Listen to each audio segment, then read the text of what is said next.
okay to have this? Sure. As long as you don't knock it off. Good morning. We will call the June 15th, 2020 work session to order. We're going to start out with some service awards. So as I call your name, if you could please come forward. First, for 20 years of service, Christy Cheatham Pettit.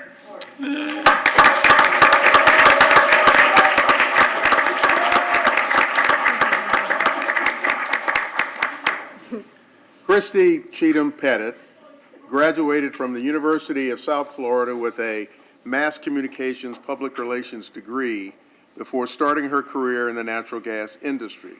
She worked for TECO, Peoples Gas, both in builder sales as well as corporate communications for 7 years before starting work at the City of Clearwater on May 22, 2000.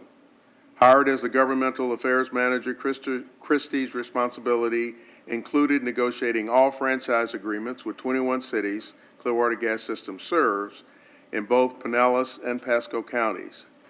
This involved developing professional relationships with the various elected officials and numerous organizations within the Clearwater Gas System distribution territory.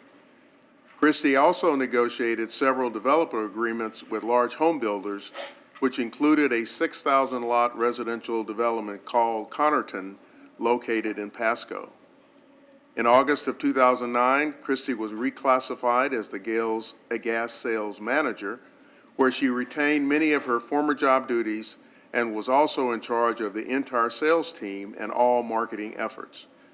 Christie created several of the successful marketing programs that enabled Clearwater Gas System to remain profitable during the economic recession back in 2009. Her major accomplishments as sales manager included acquiring new territory in Pasco County, signed over 150 residential builder-developer agreements, resulting in 6,800 new customers and growing, $10.5 million in gas appliance sales. In March of 2019, Christie's title changed to Business Development Manager, with a new sales manager overseeing the sales staff and reporting directly to her. Christie continues to represent Clearwater Gas System on several boards and other associations, including Habitat for Humanity of Pinellas and West Pasco counties, the Pasco Economic Development Council, and the Big C.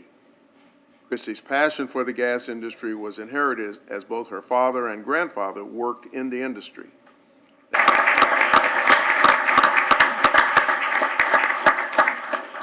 Next, for 25 years of service, if I could call Howard McChesney forward from Information Technology.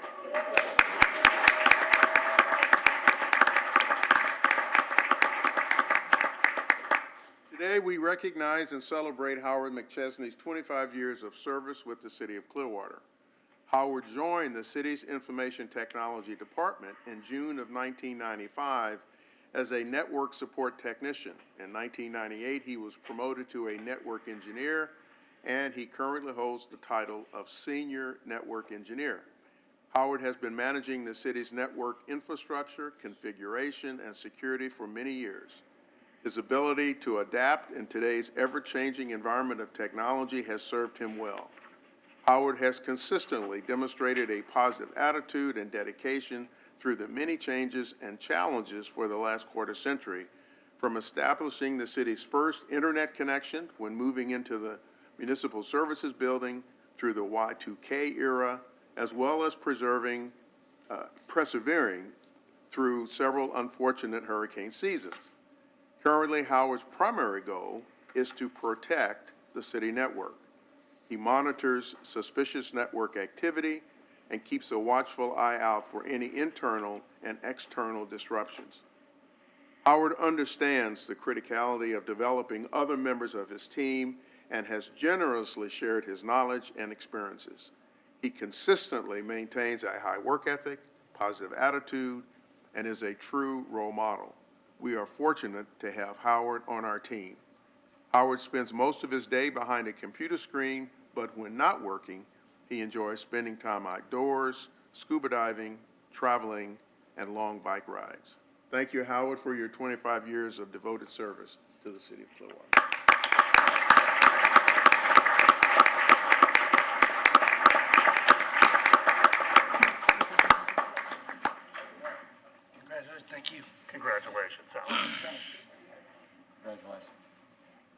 Congratulations. See what you missed, Christie? Grade 25. You missed your chance. You missed your chance. Well, congratulations to both of those employees and the great job that they've done over 20 and 25 years. We appreciate your service, and so do all the citizens of Clearwater. We will call to order now the Community Redevelopment Agency. I would ask if there are any amendments to the minutes of the May 18th, 2020 meeting. Move approval of the minutes as submitted. Second. All in favor? Aye. Opposed? Unanimous.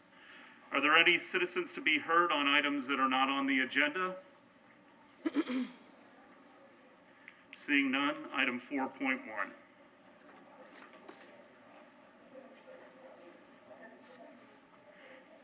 Yes, good morning. Amanda Thompson, Community Redevelopment Agency Director. And here we're looking to approve a design by Clark & Clark Architecture for a dynamic public plaza space at the intersection of Cleveland Street and Gulf to Bay Boulevard to be incorporated within the larger Cleveland Street streetscaping Phase 3 project. And this was an item that was continued from the last meeting. Oh, good. So there were 3 issues that were brought up at the last meeting. One was the potential of solar lighting, which we've talked to the architects, and that is something that we will work with Duke Energy on when we get into the construction bid phase, what those options are. So that's in progress. The second was, what does the pavilion look like in its surroundings? And then the third was information about the fabric. So it would be several thousands of dollars to pay for the architects to integrate this proposed design and the streetscape Phase 3 plans and the current conditions. So Kat Cochran with our engineering department was able to take the proposed design and drop it into the street view to give you guys a sense of what it'll look like when it's constructed. So this is one view here. From Cleveland Street, you would be looking towards the water, so looking west. This is PJ's Auto World over here. And then this is an overhead. So one thing to note, this street here, this will be closed and will become part of the plaza. And the pavilion doesn't extend all the way to the corner. It's inset a little bit, and that's for.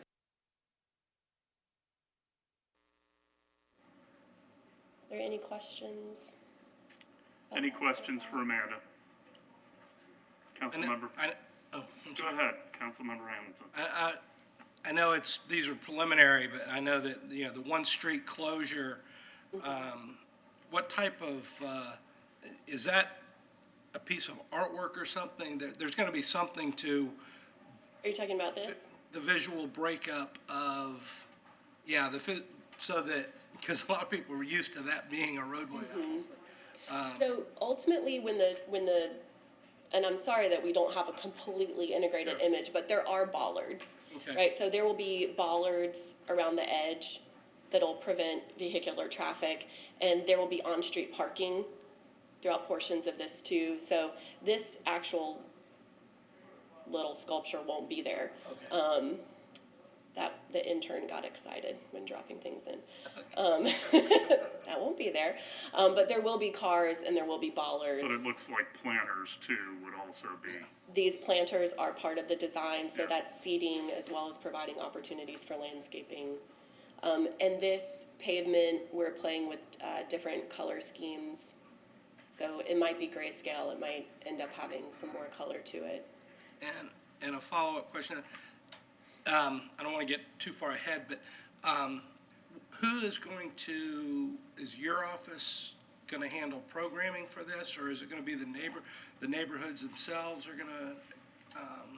So the thought right now is that we will find partners to do both. So we might do, when we have holiday extravaganza or Children's Day, there will be times when the CRA or special events will have activities here. But what we'd like to do once, we have the design is to start finding those partners that are in the community to provide programming. The other things that are coming down the line, we're going to hire an artist to work with the community to build a mural or mosaic tile wall, right, that reflects stories of the community here. And then we're also looking at different kinds of furniture that can be stored here when not in use, and that community leaders and groups would have a key that they can bring the furniture out when they're ready to activate the space. And reason being, there's not a lot of population density here, and what we see in Station Square Park and other places, if you don't have a lot of activity and people all the time, and you have permanent furniture built in or left out there, then it just encourages people to hang out all day and take up the space and not make it as active as you like. Councilmember Beckman and then the Vice Mayor. So you had just said if you have that permanent furniture, it encourages people to kind of hang out there all day and take up the space, but you're probably alluding to homeless? I mean, because we do want people. Let me be very direct. Yeah. There is a provider that services populations experiencing homeless about a block or two away from here. And they're providing classes and feeding and wonderful services, but we don't want to have any one population, whether it be wild toddlers, right, or populations experiencing homelessness dominating this space. So what would happen if we did have furniture out there all day is that it would encourage the homeless population to stay in the space all day, which creates a little bit of an unwelcoming environment at times. I understand that, but it also, allows people to come and sit there if they want to, anyone. I'm not sure, I agree with not having permanent furniture out there because we don't want the homeless to sit on it. But I'm asking another question also. So I received an email this morning from a woman who lives in the neighborhood and has been engaged in some of the feedback, the meetings that we had earlier this year. And she's Hispanic, and she's asking about a little more integration of Hispanic. Here's her quote. She views this development as a, quote, tiny opportunity to give the Hispanic community a sense of inclusion and belonging if their ideas are taken into consideration. And she's advocating for a statue or a fountain that could be incorporated in the design, as well as actual trees for shade and not just planters. So one of the questions I had is, I know your budget is pretty small. What's this budget for this? So the budget for construction is $500,000 currently, and certainly if the trustees decided they wanted to allocate more funds to the project, you could. And the ways that we have responded to that are threefold. One, there will be trees in the streetscaping, and I know it's challenging that we're integrating two different sets of plans. We're also providing shade through this pavilion structure, and the design of this was taken from plazas in Mexico. So typically you see not something quite as robust. It looks a little more DIY, but you see these kind of flags and fabric coverings in traditional plazas. So that's the second. The third thing is that's exactly why we're hiring the artist. So if it ends up being a statue that's added in, if it ends up being a mosaic, it's really open, but we really want to hire an artist who specializes in working with the community. There's several groups out of LA that do this kind of work. I'm sure we can find a local artist. We might bring someone in from the country of Mexico when travel's allowed again. But we really want to go through the process of doing a deeper engagement with the community to decide what that looks like, because I don't have enough information to make that decision. I don't either. Right. So you said with the trees, trees will be part of the streetscaping. So that means planted in the ground and not in planters? Planted in the ground, and you also see, I'm not sure what every option is within a planter here as well, because remember, the architects aren't landscape architects, so they aren't deciding the planting right now. That's something that, we're going to have to look at with all the experts in the room and look at the space and the soil levels. But if you remember, Streetscape Phase 3 is focused a lot on bioretention and green infrastructure. So there's larger planting areas, there's many more planting areas. So we hear that loud and clear. And that's why creating as much shade as possible also through this covering was really important versus some of the other designs. Vice Mayor? Yeah, I think this is a lot easier to see how it's actually going to look than the original plans. But I do notice that, and I know that she was just doing that for our benefit, but the street is going to be, Gulf to Bay is going to be changed where it comes in at an angle more like this drawing here. So you aren't going to have the same roadway pattern as you have now. It's going to be a little bit different in that intersection, correct? Correct. This won't be as steep here, as sharp of an angle, and it's reduced down to 2 travel lanes. So you have 2 travel lanes, you have bicycle lanes, you have on-street parking, you have widened sidewalks, and where the parking is will alternate slightly. It's not stalls all the way down. You will have this back-end angled parking here. Right now, this property, their parking lot is actually on a portion of the right-of-way. So that drive-in parking lot will be moved closer to the building, and there will be on-street parking. So will that corner across the street from it, that'll be a large pedestrian gathering place as well. If you're bringing the road around the curve, I imagine there'll be, another kind of area that would be good for pedestrians. If they're traveling, wanting to cross the street at that point, there'll be plenty of room there. Yes, for gathering. Or your little mini back of house, basically. If there's a stage under here, then you can have some equipment back here. Okay? Councilmember Bunker? Oh, So I do appreciate the fact that you put it into the neighborhood here instead of having the ocean in the background. So, but it does still seem uninviting, and it seems like there should at least be 1 or 2 benches permanently there where people could sit down and enjoy it. If it's just to keep away the homeless, well, what's going to happen when there's an event and all the tables and chairs are brought out? Will we be chasing the homeless away at that point? no, and let me say, we never chase away the homeless. Okay. That's not, and please don't misunderstand. The people experiencing homelessness are welcome to any space.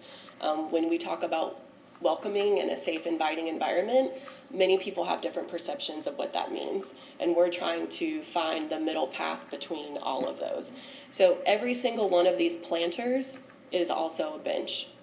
You can also sit on. It's wide enough to sit on. So they're located, when you look in the overhead view, you've got 1, 2, 3, 4, 5, 6, 7, 8.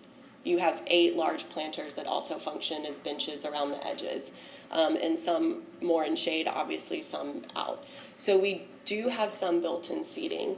And for the choice right now, we're trying to balance between the users who've requested wide open space. They want to have salsa nights. They want to have performances. They want to be able to set up, little tents and booths if they want to have a small craft fair in here. And if we install things permanently, they're there permanently, and then you have to work around them. So I think this balance right now, we've found a balance of providing permanent seating, and then we're also working with our partners, to fill in those gaps when more seating is needed, or a stage, or whatever that may be. Just a little history on the homeless. First of all, they have constitutional rights, which we never infringe upon. But it has always been a balancing act between residents in neighborhoods that are affected by homeless, the businesses. The homeless generally don't want to be around crowds. So if something's occurring in Station Square as an event, Coachman Park, here, they will generally move to another area. They don't like interacting with the rest of the population. We did have Dr. Marbut come, when was that? 06? It was 2010. Okay. It was that far back. He came from San Antonio and gave us a lot of ideas. If you see some of the benches, you'll see that there's partitions in them, which is kind of a way of not making it as hospitable to lay down for the entire day. And, I don't have a problem, obviously, with homeless. We would love to see them transition to being in facilities, and HEP does a wonderful job with an 18-month program to get people and break the cycle of homelessness. But we also have a contingent of hardcore homeless that literally do not want to change their circumstances. They like the freedom and lack of responsibility. And they do have a negative impact sometimes on our businesses because they have certain activity that is an issue. So it's balancing these two things. Certainly the rights of the homeless, but rights of residents and businesses. Pam's probably cringing as I'm saying all this. You're doing a good job there. But, so you have certain environmental things within a project like this that allows everybody to enjoy it, but enjoy it in a responsible way. If that makes sense. Yeah. So if the neighbors start complaining about homeless sitting on the planters, is that going to be an issue? There's nothing we could do about them sitting on planters or sitting anywhere else for that matter. Right. It's if they start defecating places or there's, drunk and drugs. disorderly, drugs, alcohol abuse, things of that nature. Mr. Horn? I would just want to reinforce what you've said and also highlight that homeless, it's a continuous management issue and challenge for us. So what we would do is that we would set this site up the way we wanted to operate, and then we would then see what kind of a changes we'd have to make to ensure that everybody has access to it and everybody can use it. We may have to spend more money in making sure that it's always in a condition that our neighbors would want if they wanted to access it. We would work with the homeless populations to make sure they know what our expectation is. And that's how we would proceed with it. I would say to our newest council members, to reinforce something the mayor has said, is that some of the very people that really have supported you all have also not been as supportive of homeless and how they are actually, how they use our infrastructure. So it goes back to that balancing act. But we're not going into this worried about homeless. We're going into this being prepared to manage whatever challenges that we have. So that's how we'll deal with it. Councilmember Hamilton? I also notice there's a couple pictures in our thing. There's a picture from an aerial view of a tent or a covering at Eckerd College and one at St. Paul's School as well. I know these are the Teflon coated type tents that have a pretty good lifespan and everything, but those are solid coverings. The rendering we're seeing for us is more panels, but has some, is what we're looking at, because it doesn't look to me like it's technically a place you're going to stand under to get out of the rain if it's raining for what we're looking at. Am I seeing it wrong? These are both outdoor coverings that you would stand under. The St. Paul's one was installed in 2000 that I have up on the screen. I'm talking about the renderings, for us, for our thing. It doesn't look like it's a solid. Sunshade. It's more of a shade with a little bit of. It will be more taut than what it's shown. It won't be loose and flapping in the wind, so it'll be a little more taut, but it is not connected. It is open, so it's a shade function. It's not going to keep you dry. Water, okay. That's. Other questions or comments? Anyone from the public to speak to this item? Do I have a motion? Move to approve 2.1. 4.1. 4.1. Second? All in favor? Aye. Aye. Opposed? Unanimous. Anything else, Ms. Thompson? Just a few quick updates.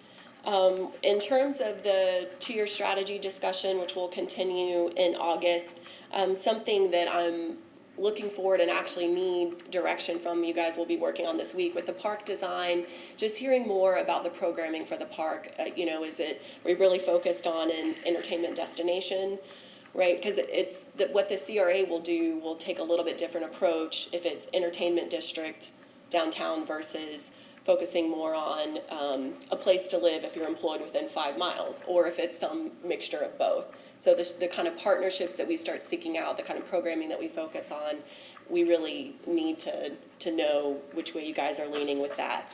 The other issue that I'm really racking my brain and struggling with is events. Normally, CRA funds $100,000 towards Blast Fridays, right, that occur the last Friday of the month. Under the current grant agreement, we spoke with Ruth Eckert, and if they like the way the model works now, and if they can't do it with a stage set up and vendors and selling VIP seating, they aren't really open to modifying that model because of sound quality, because of the revenue that needs to be generated in order to cover the other costs, because our grant is a small portion of what it costs to put on Blast Friday. So with that in mind, I'm just a little hesitant. Do we go ahead and encumber that $100,000 and hope that events aren't canceled again and the weather works out and all those kind of things, or do we try to start rethinking how those type of live music events are done? So gathering more information now. If you have immediate thoughts or as you think about it, would love to hear them. We can set up time to talk further, but that's something that professionally, I feel like we have to be prepared for anything to happen, right? So if it's live, we have to be able to switch to virtual, or do we need to make things smaller in ways that can be more socially distanced? Because we put a lot of time and energy into communication, and it's really hard to turn that communication around on a dime, right? To get people to come and attend things. So I just wanted you to know that. The restaurant voucher program, it's launching July 1st. So far, we've had 1,669 residents sign up to receive vouchers. That's with no paid advertising. I can tell you that 85 more times because that's really important, that it has been very, very popular so far. And we have, at this point, 10 restaurants, Carolyn's, Pour Yours, Soul Sicilian, Clear Sky, Lucky Anchor, Downtown Pizza, Vera's Kitchen, Hispania Tapas and Bar, Philly Joe's, and Julie's Restaurant. And Nature's Food Patch, I think, is going to submit too, which is kind of different, but they do have a cafe, and they're open on nights and weekends. So restaurant voucher program's going really well. If you haven't been to Roxy's yet, this is one of our grantees. I went 3 times in a row last week. It's really good. They are going to be joining the voucher program. I saw their name conspicuously missing from there. Good. Asked the owner, and he said he needs to just get the form in. Okay, excellent. We're giving a few more days for our slower responses. And just the Downtown Development Board, they approved a $10,000 grant to merchants to help them do more advertising while the Cleveland Street is still closed during the rest of this summer. And I gave the city attorney heads up, and I'll remind you that when you put on your hat as city council, they really have an ordinance that needs to be updated. We'd like for that to happen in July if possible, so that they can update their bylaws. I mean, these are documents that haven't been touched in 30 years and are woefully out of date. I think that's it. I'm happy to answer any questions. And the DDD also approved $10,000 for music, correct? Yes, for the merchants. I would like to have a greater conversation on Blast Fridays. Okay. I have watched it over the years, and I personally think it's run its course. I think with the street closed and bringing in different entertainment, it's actually a better environment for the businesses. I think it's less disruptive to downtown. I think maybe we still have occasional street festivals and certainly Miracle on Cleveland, but I'd like to have that as an agenda item in the future. Okay. I think we can get more bang for our buck doing other things. Any other questions or comments from Ms. Thompson? All right, we'll adjourn the CRA and call to order the pension trustees. I would ask if there are any amendments to the minutes of the February 18th, 2020 meeting. You were the only two that were here, so To the best of my recollection, the minutes are to be approved as submitted. Second. all in favor? Aye. Opposed? Unanimous. Is there anyone from the public to speak to items not on the pension trustees' agenda? Seeing none. Item 4.1. Good morning. Recommend approval for the new hires' acceptance into the pension plan as listed. Any questions on that? Do I have a motion? Move to approve agenda item 4.1. Second? All in favor? Aye. Aye. Aye. Opposed? Unanimous. Welcome to all those new employees. Yeah, y'all are free to make motions now, you know. Yeah. Now I that know. we're not on Zoom, y'all are free to make motions. I know, but the flow goes well with the way we've got it established. Oh, no. Oh, no. Yeah. Item 4.2. Request approval for the following request of employees to vest their pension as provided by Section 2.419 of the Employees' Pension Plan. Any questions on item 4.2? Move approval of agenda item 4.2. Second. All in favor? Aye. Opposed? Unanimous. 4.3. Request approval of the following employees for regular pension as provided by Sections 2.416 and 2.424 of the Employees' Pension Plan. Any questions? I have a motion. Move approval of agenda item 4.3. Second. All in favor? Aye. Opposed? Unanimous. 4.4. I'm going to ask Jay Ravens, Finance Director, to come up for this item. When did Steve pass away? Gosh. 2012. George, 2012. Yeah, No kidding. that was a shock. This item is a request to ratify and confirm correction of an error of underpayment of pension death benefit for Stephen Dougherty. Good morning, trustees. Jay Ravens, Finance Director. This item, again, is a request to ratify and confirm a payment that has already been made related to a pensioner passing in 2012. The underpayment was discovered in an audit conducted by our pension payroll administrator. Upon discovery of the error, the plan's actuary was contacted for a calculation of the amount due, including interest. Upon receipt of the information, the pensioner's beneficiary was paid the benefit amount due. Happy to answer any questions. Any questions for Mr. Ravens? Who caught this error and how is this? The pension payroll administrator, which is a finance employee.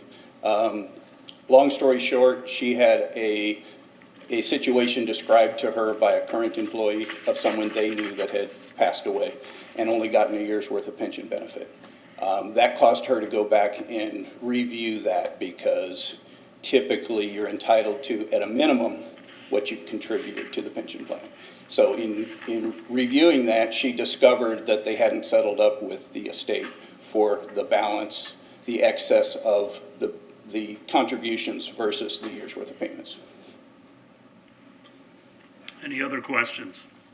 Motion to approve item 4.4. Second? All in favor? Aye. Opposed? Unanimous. Mr. Doherty was a good man, so Yeah, it was. our best to his family. Anything else? I do not have anything else. Okay. We'll adjourn the pension trustees. Call to order the work session, item 3.1. Thank you, Mayor. Amend the city's fiscal year 2019-2020 operating and capital improvement budgets at mid-year and pass the appropriate ordinances on first reading. Ms. Castle. Good morning, Mayor and Council. Kayleen Castle, Budget Manager. This is the mid-year budget review for the fiscal year 2019-20 budget. This report reflects 6 months of activity, October through March, and also includes any council action to date. In the general fund, revenues and expenditures are increased by $3,501,566. General fund expenditure amendments include the council-approved appropriation of $3,500,000 of general fund reserves to fund the Back to Business grant program, and an increase of $1,566 to employee recognition in the engineering and fire departments for safety award funding, which is offset by revenues from the central insurance fund. In addition, revenues are increased by $1,928,663, representing revenue from the sale of 4 surplus land parcels to the CRA. At mid-year, the planned transfer to general fund reserves is reduced by $1,571,337, representing the net of revenue and expenditure increases. Adjusted for all items listed in this report, general fund reserves are approximately $38 million, or 25% of the current year's general fund budget. This exceeds our minimum reserve requirement by $25.1 million at mid-year. Expenditure amendments in the gas fund reflect a net increase of $1,314,379. Significant amendments include the increase of $1,527,329 in transfers to the general fund for the increased dividend payment, a net increase of $288,350 in personnel costs for increased overtime, an increase of $250,000 in transfers to capital to fund the Clearwater Neighborhoods Expansion Program, and a net decrease of $751,300 to other operating expenses, primarily due to decreased inventory and fuel purchases. These expenditure increases are offset by amendments recognizing increased revenues. In the Capital Improvement Fund, an increase of $226,683 is reflected at mid-year. Amendments previously approved by the Council include an increase of $25,614 of FDOT grant revenue and $6,404 of Air Park Fund reserves in the new Clearwater Air Park Vehicle Replacement Project. At mid-year, the majority of amendments to capital projects are necessary to bring the budget in line with revenues received, and these amendments include an increase of $40,363 in Pinellas County Fire Protection Tax revenue in the Fire Boat Project, a decrease of $304,257 in grant revenues to the Video Teleconferencing Equipment Project, increases in reimbursement revenues from Pinellas County of $24,240 in the Line Relocation Maintenance Project and $23,985 in the Sanitary Sewer Relocation Project, increases of water revenues of $44,307 in the RO Plant Expansion Reservoir 1 Project and $89,594 in the RO Plant at Water Treatment Plant 3 Project. Decreases to lease purchase proceeds, which net $73,087 in the vehicle and equipment projects for water and sewer. Increases in property owner share revenues of $259,673 in the Pinellas New Main Service Lines and $21,765 in the Line Relocation Pasco Project. And finally, an increase of $43,515 in rebate revenues in the Natural Gas Vehicle Project. In the Special Program Fund, an increase of $6,034,798 is reflected at mid-year. Significant amendments include the transfer of $3,500,000 of general fund revenues for the Back to Business Grant Program, the recognition of $492,592 in Community Development Block Grant revenues for the CDBG CV Fund, $88,741 in governmental revenues supporting police programs for investigative recovery and federal forfeiture sharing, $946,749 in FEMA reimbursements from Hurricane Irma, $16,700 in donation revenues to support police and library programs, $10,900 in foreclosure registry fees collected, $521,953 in revenues received for special events over the last quarter, $253,909 in fines and court proceeds for public safety programs, the lien foreclosure program and the tree replacement program, and $203,253 in contractual service revenue for police extra duty. I'd be happy to answer any questions you have. Any questions, Councilmember Hamilton? And the gas fund numbers, you've got the dividend payment and the $250 increase to transfer to the capital for the Clearwater Neighborhood Expansion Program. we've got an agenda item from Clearwater Gas coming up next. Is that these same numbers? So basically, your report is saying we have already done this, so Well, they've actually transferred the revenue already. Chuck's report is really just to Chuck's- formalize the process. I don't know that it's but necessary. he's requesting that 250,000 come back, which we haven't technically approved yet. But I don't can remove anticipate that we're if not going necessary. to, but it's already in it's already in this report, and I didn't know if that was a different 250 and we've got an additional 250 or what, so. It's the same, so if not approved, we'll we amend can that amend for that. Thursday. Okay, that's fine, Sorry about that. no problem. Other questions? That's good, that's a very good catch. Councilmember Beckman? Yeah, I have a few questions. So this is a 41-page, document that you've got here. The $3,500,000 that we allocated for that Back to Business grant, are we tracking kind of a return on investment for that? I can't answer that question. Denise would be the one to answer it. I don't know that you're going to be able to get a ROI Yeah, on that, what is it? other than, We're giving away $3.5 million, we're not. Okay, I But- mean, you hope that some of the Those businesses businesses that stay in. receive that money don't fail. Right. And we were the tipping point for them, but I think it's going to be difficult to track. and then I have, I had a question too, along with Councilmember Hamilton about that $250,000 from the gas. So if we can, I'm just wondering if we can save that money and not give it back to the gas company, if we can use it in light of our financial, precarious situation here. So I don't know if at this moment, we talk about that later in the agenda? Well, Chuck's going to bring the item. Okay, okay. It's next. Okay. It's item 4.1. Okay. And then I have, on page 3, there's the general fund revenues mid-year amendments. I just was wondering if you can explain what land under, it says miscellaneous revenues reflect a 144% positive variance of mid-year, include an increase of blah, blah, blah, to surplus land sales representing funding received for the sale of 4 city-owned properties to the CRA. Yeah, so these were approved, and actually have the agenda in May of 2019. Okay. 115 South Martin Luther King Jr. Avenue.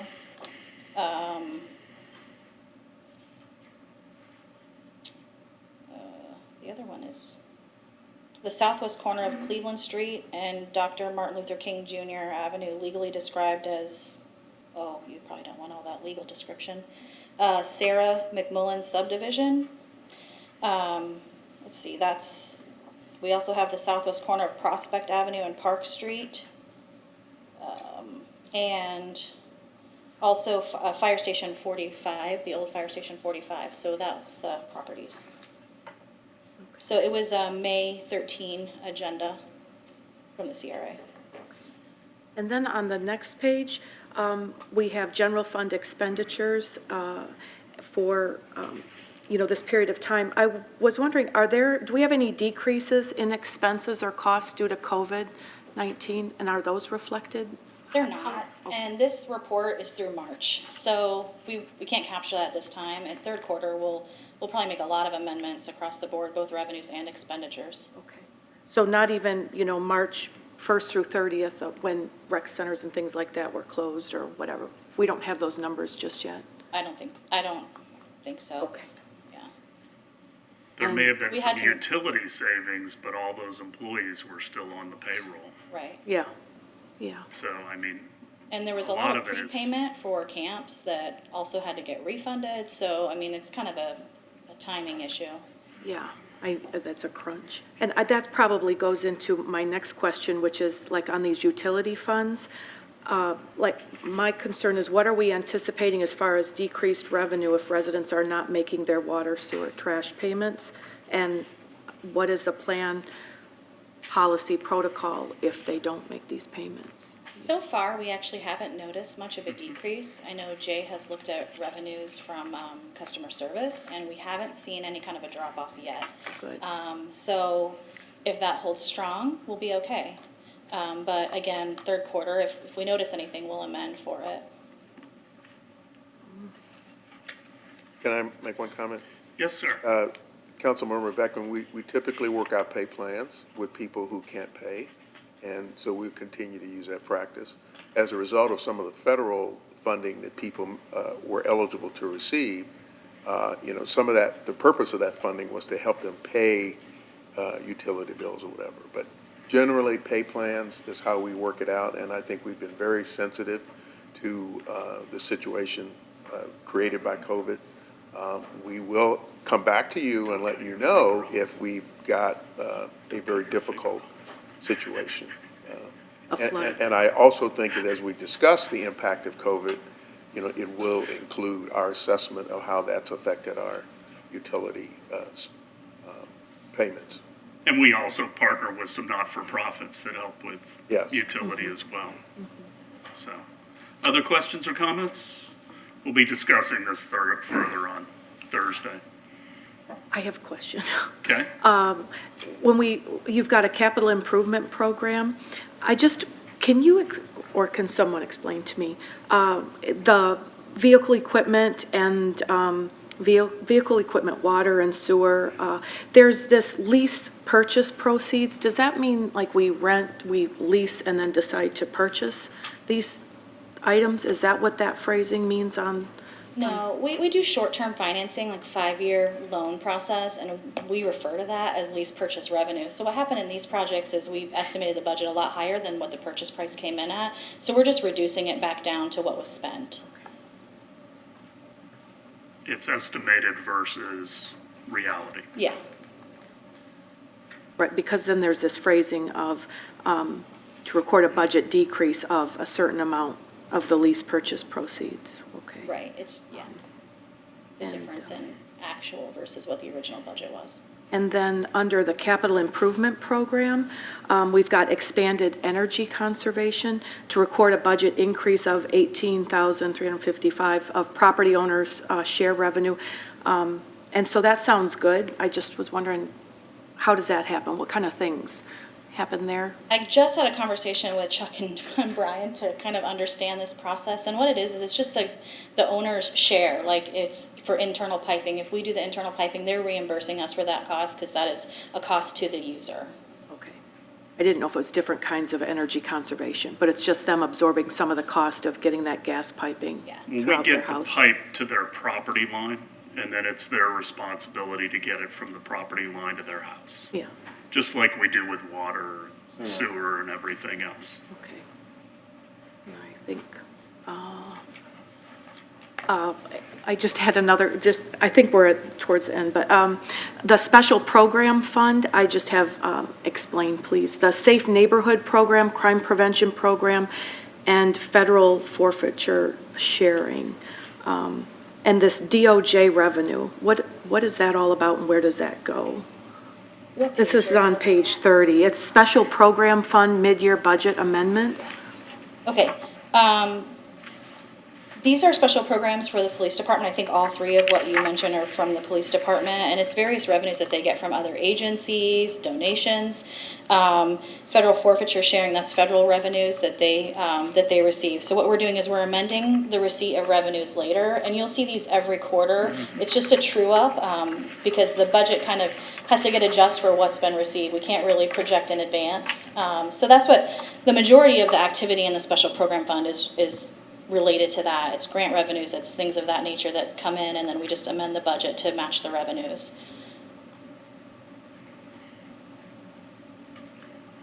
Oh, and then on the, again, Special Program Fund, this library special account to record a budget increase of $8,500 in donation revenue. Is that like from the gift shop that's out there? I think so, and I think just various donors, and so they spend it in various ways, but same thing, it's in the special program fund because it's kind of a unique revenue source. Well, Friends of the Library are transferring money over to us when we buy things too, on their behalf.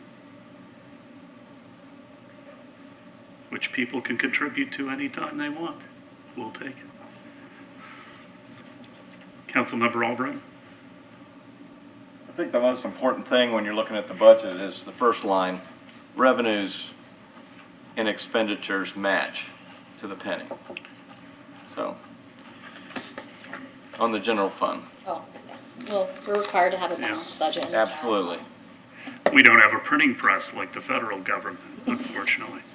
But this is an ongoing thing, Councilmember Beckman. You'll be seeing these amendments as the year goes by. Any other questions?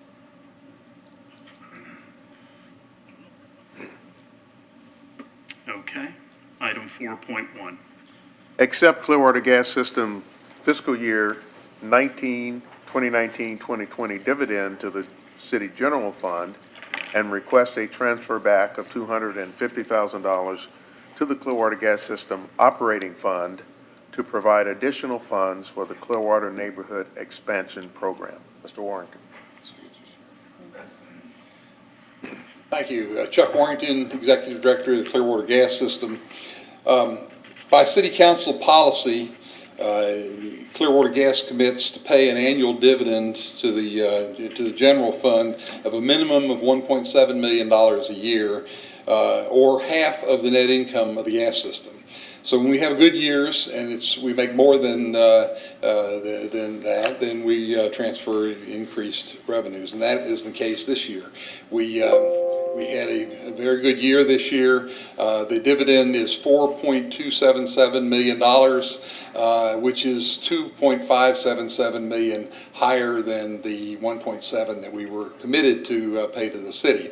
Now, the finance department usually gives us a little bit higher goal. So Jay put $2.5 million in as the budget for the year, and so we're actually $1.77 million higher than the budget that the finance department gave us. When you look at that versus previous years, we've grown from about $1 million dividend a number of years ago to $4.3 million this year, and this is the second best year we've ever had in dividend payment to the city. So we're doing real good. We had a very good year last year in that, and we will see what this year brings with the COVID situation. The dividend is just one of the ways we transfer funds to the city. This pie chart reflects that we anticipate this year transferring $10.7 million to the city. The dividend is that $4.2 million or $4.3 million. There's an administrative transfer for other departments that we pay for. That's I guess that was the $3.2 million. There's the administrative is the $1.9 million. The Clearwater City Services, where we pay directly for city services such as utility customer service and fleet and things like that, that's a $3.2 million. We contribute to, we have a dividend payment that comes from customer billing. There was about $650,000, and a utility tax payment, which is another $675,000. And then there's some other transfer payments. So all total, again, $10.7 million. If you look at that over time, when I first got here with the transfers, we're about $2.5 million a year. This year it's 10.7, so we're about 4 times higher in our transfer payments to the city than we once were. So in the past, when we've had an excess dividend payment and it's available, we've asked the council to consider transferring a portion of that back to other citizen-benefited services that we have. The particular one that we're recommending this year is the Clearwater Neighborhood Expansion Program. This program, if I give you an overview of it, well, I'll just say at the outset, we're asking for $250,000, which would still be an added dividend payment of $1.5 million. This is a summary of the program. It was approved in 2007, about 13 years ago. Again, I think I said the other day in the meeting that one of the neighborhoods that we were most concerned with was the expansion in the countryside neighborhood, and we've since done it also in several other neighborhoods. It provides up to 300 feet of additional gas main for the customer. So if the customer's not on a gas main, they would otherwise have to pay us to extend service to them. This allows them to get 300 feet paid for. So far, it has funded 536 new customers through March of 2020, and we've expended $1.45 million, or an average of $2,700 per customer. This $250,000 would fund about 170 more customers. We've got about enough in the fund right now for about 40 remaining customers would otherwise run out if we didn't fund this program again. The last time we added money to the program was in 2012. And so this has just looked like a good year to ask for that. So that's the report, and I'd be happy to answer any questions on that. Questions for Mr. Warrington? Councilmember Hamilton. Chuck, if you were a private gas company, your answer is to, you answer to your shareholders in the form of dividends, but you wouldn't have to, if you were a private company, you wouldn't have to ask for the $250,000 back to be able to expand your business and increase your customer base. This is just strictly because as a city entity, you're required to do a certain thing, but to do what a private company would be able to do, you have to ask for the money back, correct? Well, we expand service to new customers based on a feasibility payback. These customers, when the 300 extra feet of extension is beyond the normal feasibility payback, and that's why we're asking for that. I mean, we are much different than other gas utilities in that we are residentially customer focused because we're owned by the citizens of Clearwater, and you are our shareholder, and so we look to programs like this to enhance our service to our citizens. And this has been a program that's been very beneficial, has allowed us again to expand all through Countryside and Coachman Ridge and a few other places. Mr. Horn. If I could add some more context to that. As gas was beginning to see the greenfield, the opportunity in Pasco, the expansion opportunity, Chuck and I talked about that. And so I asked him, I said, well, Chuck, that is going to be, I think, very beneficial to the gas system. I said, but if I'm a resident in Clearwater and I want gas, is it going to cost me more to get gas than it costs for you to expand gas services in Pasco? And Chuck said it will cost more because we're built out and it just costs more. So from a business perspective, you wouldn't necessarily increase your expenses by investing in something that's not going to give you the kind of return that you would get from an expansion territory, as an example. I said, but you got to look at it from the standpoint of being a resident.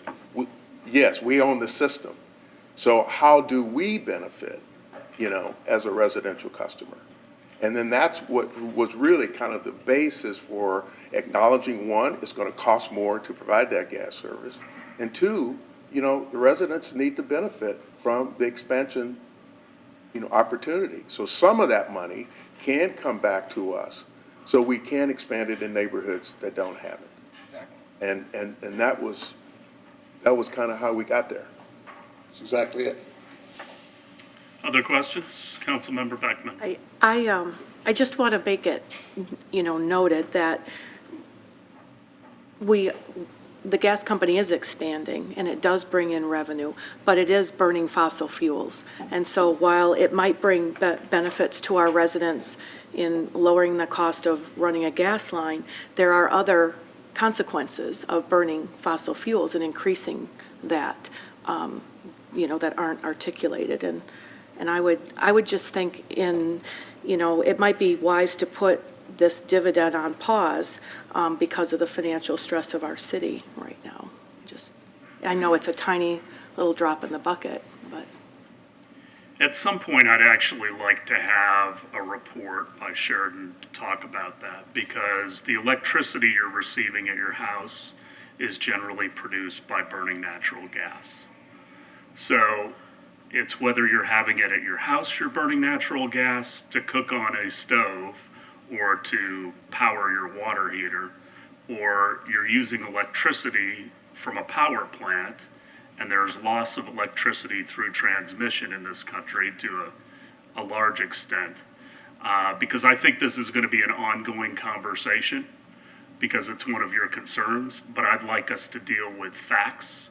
And so I would like to hear, you know, how much gas is used at our power plants, how much is lost in transmission.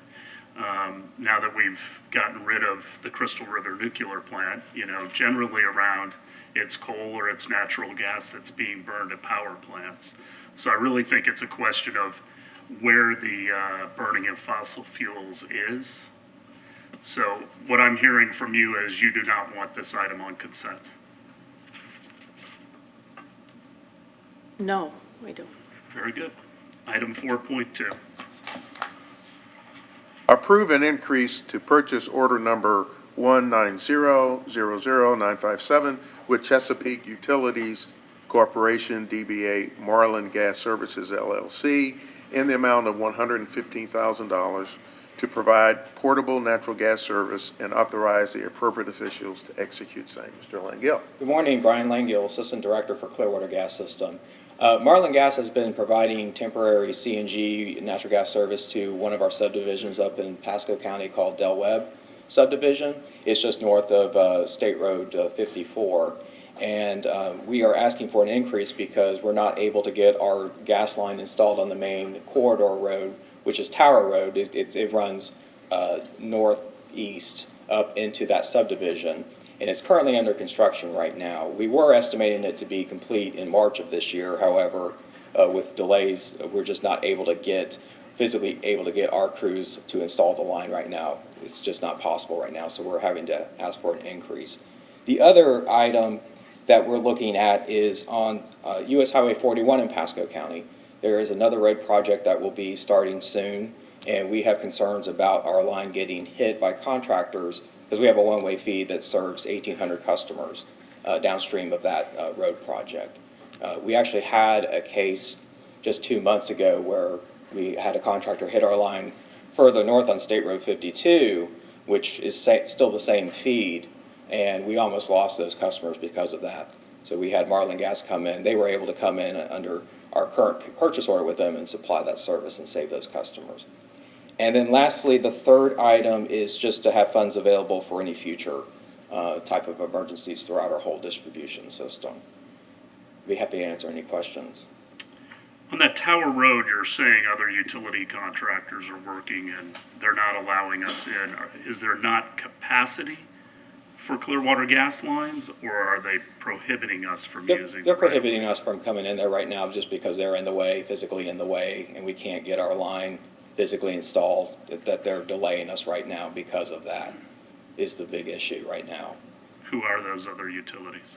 Those are the water, wastewater, the road contractor doing the actual prepping of the road surface. It's a dirt road right now, so it's not a road widening project. It's a actual create the road project. And of course the subdivision itself, we can only feed it from that direction. There are other, utilities coming in and serving the customers right now off of Sun Lake Boulevard, but we cannot put our line on that road. That's a developed road right now because that's outside of our territory. People's Gas System that's their territory. Okay. And so we only have this one direction that we can go, unfortunately. And so that's the reason why, it's impacting us more than it is other utilities. So it's primarily the road contractors, actually creating the road that's causing the big delays right now. Not necessarily other utilities. So it's not Duke or someone else? It's not Duke. No. All right, other questions, comments? No. Good consent. Consent? Thank you. 5.1. Award a purchase order to Chongqing Orlaw Civic Equipment Manufacturing Company Limited for outdoor site furnishings in the not-to-exceed annual amount of $250,000 with 2 one-year extension options at the city's discretion, and authorize the appropriate officials to execute same. Mr. Cater. Good morning, Mayor, council members. Art Cater, Interim Parks and Recreation Director. The item before you today is a request, it's a purchase order request for our annual outdoor furniture purchase. Basically, these are the picnic tables, the park benches, the trash containers, bollards, and various other things that we put in our parks and in our public facilities. This furniture has been standardized, and we have used it over the last several years, and you will see them. It's generally a silver-coated bench or table, those types of things. The site furnishings are really constructed of 3/16 stainless steel, and is specifically designed so that it can withstand for many years. We basically can take them off of the beach or wherever they are, repaint them and put them back. They'll last for 20, 30 years. That's one of those savings ideas that came up from an employee basically many years ago when we started doing this. Funding for the project basically comes from many sources, but mainly from our capital improvement project that's set aside specifically for park furniture or park amenities. With that, if you have any questions, I can answer them. Questions for Mr. Cater? Councilmember Beckman?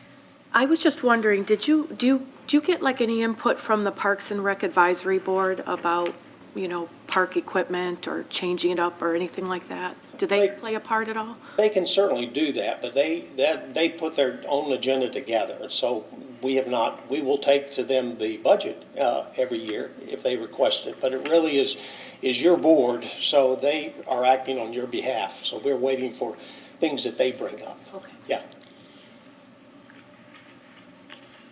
Where is this company manufacturing? It's in China. Did we have any potential suppliers that are U.S.? We had 6 bids, I believe. Actually, 3 of them came in, but none of them actually met the specifications, to be quite honest. At least one of them didn't. 2 others did not bid it. And drink rails?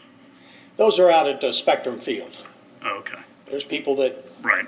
Yes, okay. I hope we weren't putting drink rails in our no, this parks. is only at Spectrum Field is where we have those. Fair enough. Any other questions? Consent? Yes. All right, 5.2. Authorize an agreement between the City of Clearwater and the Bureau of Business Enterprise, Division of Blind Services, for a 3-year period with an option to renew for 1 additional 3-year period to provide employees and city facility patrons with snack vending services, and authorize the appropriate officials to execute same. Later again. The Division of Blind Services have provided healthy, I should have put that in, is healthy snack vending at city facilities and recreation centers for the past 3 years. The contract with BB&E expired on August 31st, 2019. This item was previously taken up by the council actually on October 5th, 2019. However, since then, the state made some changes to the agreement that necessitate, I'll get the word out, basically bringing it back before you now, today. For the sake of Councilmember Hamilton and Vice Mayor Albritton, this agreement is similar to what you've already approved. There's nothing in substance or change that way. The primary changes were really made by the state, and it deals with verbiage regarding the third-party vendor that they basically contract with. So with that, I'm available to answer any questions. Questions for Mr. Cater? Consent? Yes. All right. Item 6.1. Thank you, Mr. Cater. Approve engineer of record work order to McKim & Creed, Inc. in the amount of $148,614 for lift station 25 force main replacement, and authorize the appropriate officials to execute same. Mr. Brown. Good morning. My name is Jeremy Brown. I'm the engineering manager for utilities. The city operates a 12-inch force main that runs down the approximate center line of Countryside Boulevard. This force main has recently experienced 2 failures. The first occurred at the eastern end, and the most recent one occurred at the western end. This project is going to evaluate the need for remediation of segments of that line or full replacement of the entire line. I'm happy to respond to any questions. Any questions? Consent? Yes. 6.2, excuse me. Approve utility work by highway contractor agreement between the Florida Department of Transportation and the City of Clearwater for the FDOT utility relocation at US 19 and Horn Boulevard project, and authorize the appropriate officials to execute same and adopt the appropriate resolution. Mr. Brown again.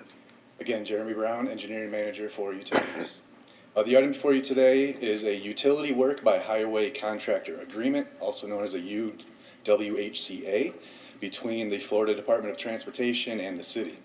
This agreement will allow FDOT to fund the city's cost to relocate 2 reclaimed water mains that are in conflict with the proposed construction of a pedestrian overpass at Harn Boulevard. I'd like to clarify that this work is within a city right-of-way, not an FDOT right-of-way. And with that, I'm happy to respond to any questions. Any questions? Consent? Thank you. All right. Oh, what? No, yes, I've got, That's kind of resolution. No, Ken, it's got a resolution. I've still got 6.1 in front of me. I apologize.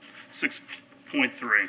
Approve a purchase order to Park Mobile of Atlanta, Georgia, for reimbursement of transaction fees for mobile parking in an amount not to exceed $221,060 from July 9th, 2020 through January 31st, 2023, pursuant to Clearwater Code of Ordinances, Section 2.5641D, other governmental contracts, and authorize the appropriate officials to execute same. Ms. Tellier.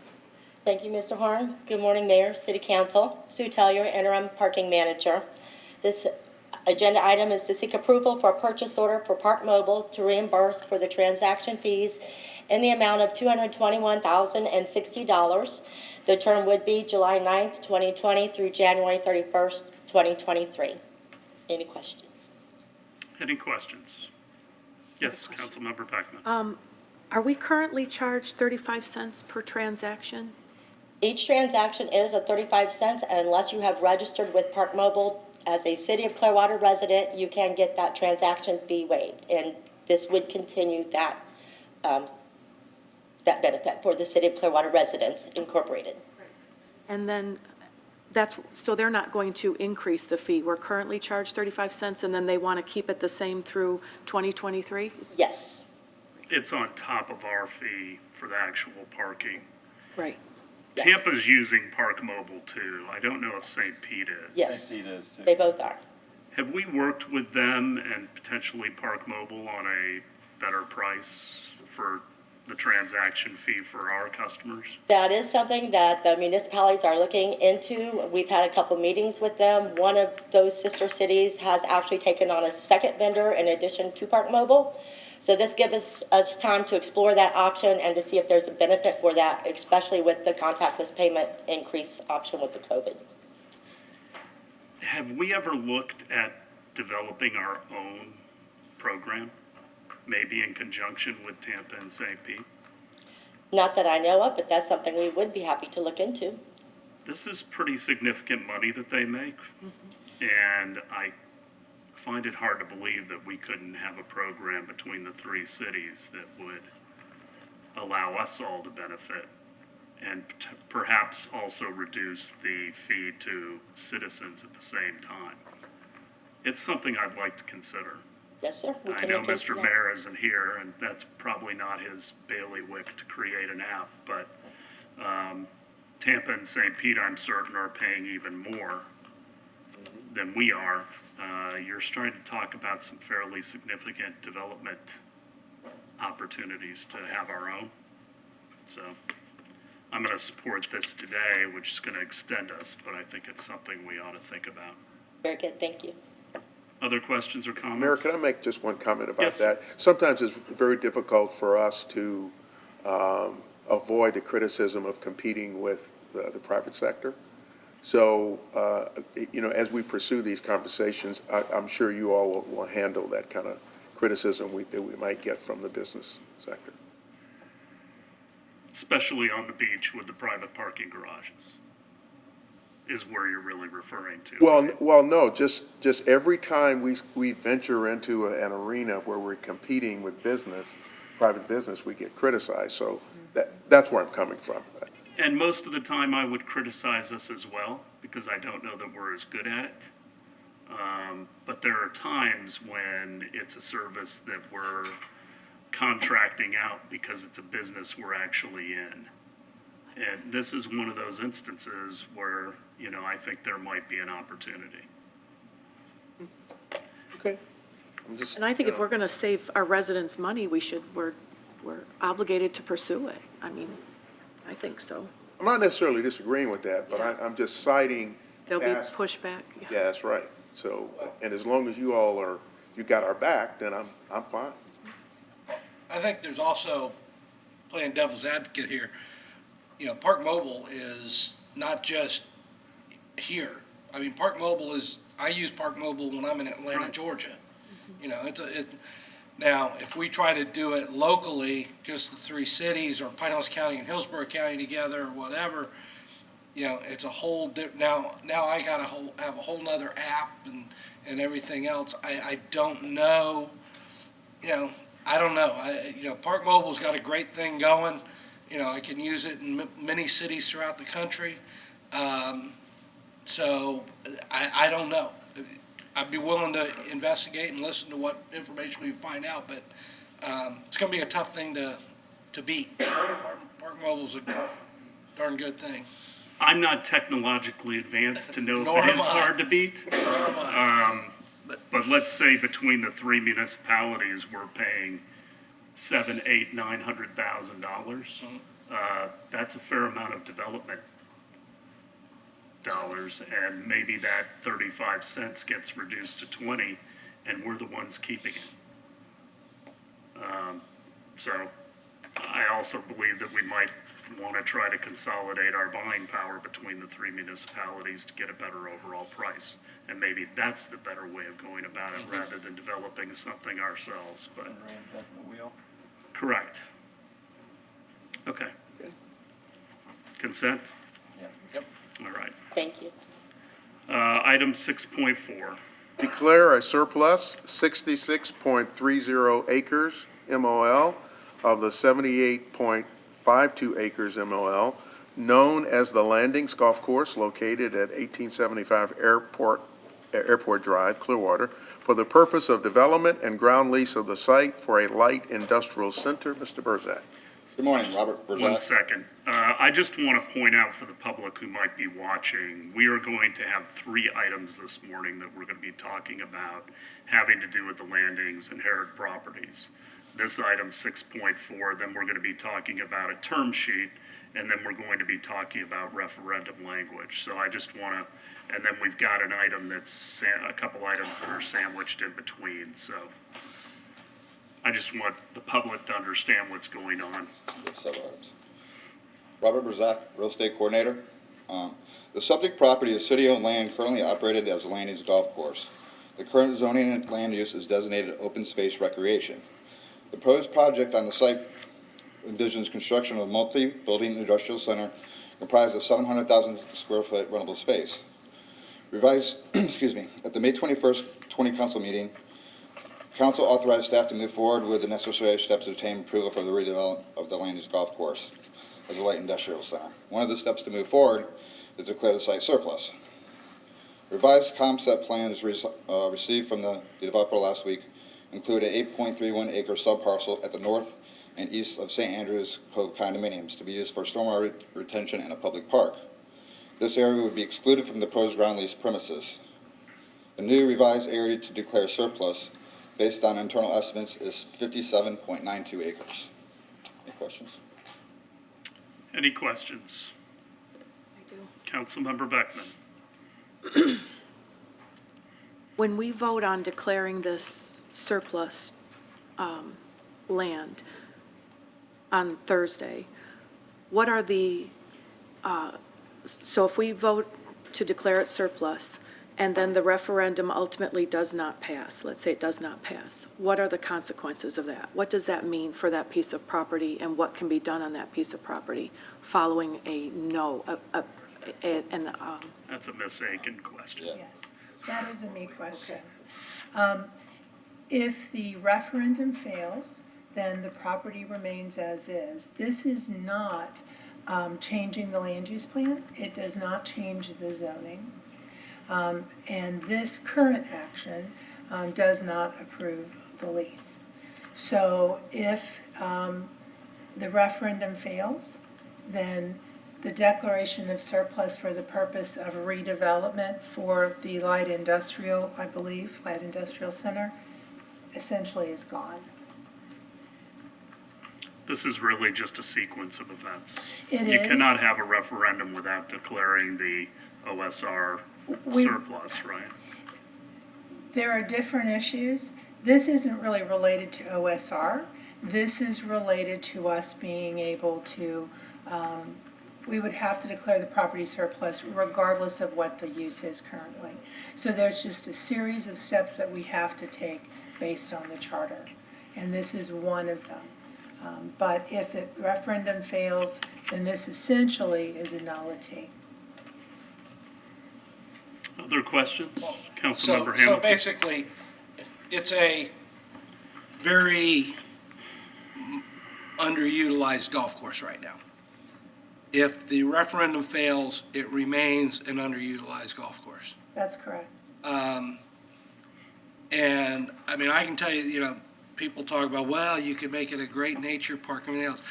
I'm not interested in creating an environment that attracts more birds and everything right next to an airport. That's a recipe for disaster. So, it's going to be up to the people when, through referendum, which is the way it should be when you're going to change OSR. But,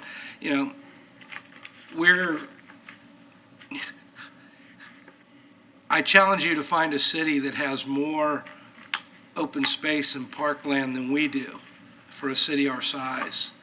And if we were to, if the voters are to, allow this to be taken out of the inventory, we're still at 14-something acres per the national standard. And it's, it's a large parcel, yes, but it is, a small portion of our inventory when you look at the overall picture. So, we'll let, mine is to let the voters decide, but we'll see where it goes. Other questions or comments? Councilmember Beckman? Thanks. When you mention it's a small portion of our inventory, or we're still at 14.6 or 4 acres per thousand residents, and that national the standard of 4, I'm still waiting on some clarification on what that 4 is, where did it come from, and what it means. So I know that residents I'm talking to are waiting for some of that clarification. And when it's zoned, or when it's listed as environmental or recreational, it could be a whole bunch of things and not just a golf course. I think at some point, this council's going to have to, and I don't know if it's during this project or not, but we have to really come to grips with what we think is enough. How much is enough? I'm hearing from citizens and responding to them as quickly as possible, but, I'm hearing more and more, everyone wants almost everything to turn into a park. And theoretically, that sounds good, but parks, are not free. They cost money to build. They cost money to properly maintain. And whatever we do, we're moving money from one project to another. And I think people need to be cognizant of that. I think also we need to, and I'd like to hear from you, Mr. Delk. Mr. Delk. Because you are a professional planner, or Ms. Clayton, to talk a little bit about the makeup of what makes a city successful. Because as a professional planner, you are looking holistically at the entire city and determining, if you could start fresh, what would be the ratios of residential to commercial to industrial research technology, how much parklands, road capacity. Unfortunately, Florida wasn't developed like that. It was developed more haphazardly, I think, before we really had codes and professional planning of the way roads were laid out and everything else. You go out west, you see a little bit more of that. Could either you or Ms. Clayton comment on that? And I know you weren't expecting this. Oh, Gina's on her way up. Nobody wants to jump into that one, huh? Who wants to get thrown under this bus? Come up to a mic. The 1985 Comprehensive Planning and Land Development Regulation Act. Is he picked up from there? Does he have a mic? Yeah, you may need to. No avoiding it. This is why you get paid the big bucks. Oh, yes. The Comprehensive Planning and Land Development Regulation Act of 1985 in Florida, which really kind of set the almost a national standard, if you will, in terms of concurrency and level of service, required cities and local governments to adopt a parks and recreation element, but it didn't necessarily tell them exactly how to do that. So they could pick land area standards, they could pick facility standards, they could tailor it to the individual cities and jurisdictions and define those standards as they saw fit. I think there may be some parks and recreation national standards of so many acres and so many facilities per 1,000 population, but I don't know what those are off the top of my head. I mean, parks may look at those when they're doing park planning. So I think it's up to individual cities to adopt the kind of standard that they want. And my understanding here is that we took an acreage approach rather than a facility-based approach. So once you get at that point, then you can decide whether you want to have small area neighborhood parks or you want to have more regional and larger parks. I think, we used to maintain a lot of smaller parks, but I think more recently over the last several years, the Parks Department has kind of gotten away from the little pocket park, if you will, and moved towards larger park facilities with enhanced facilities and services in those parks and really try to create efficiency that way. So, but there's other cities where, San Francisco's example, they'll shoehorn a park in about anywhere they can find one, but then they have fairly limited large open park areas. So same with New York. We all know Central Park. There's a lot of parks throughout the city, but not a lot of large assemblies left. So I think it really is kind of a jurisdictional option. And, with that, Gina? Trying to get the planning development director up here. Yeah, come take a bite of the apple. Gina Clayton, Planning and Development, but you asked Michael first, so I was given deference. He was to right him. in front of me. I think you were asking kind of like what would be an appropriate mix of land uses.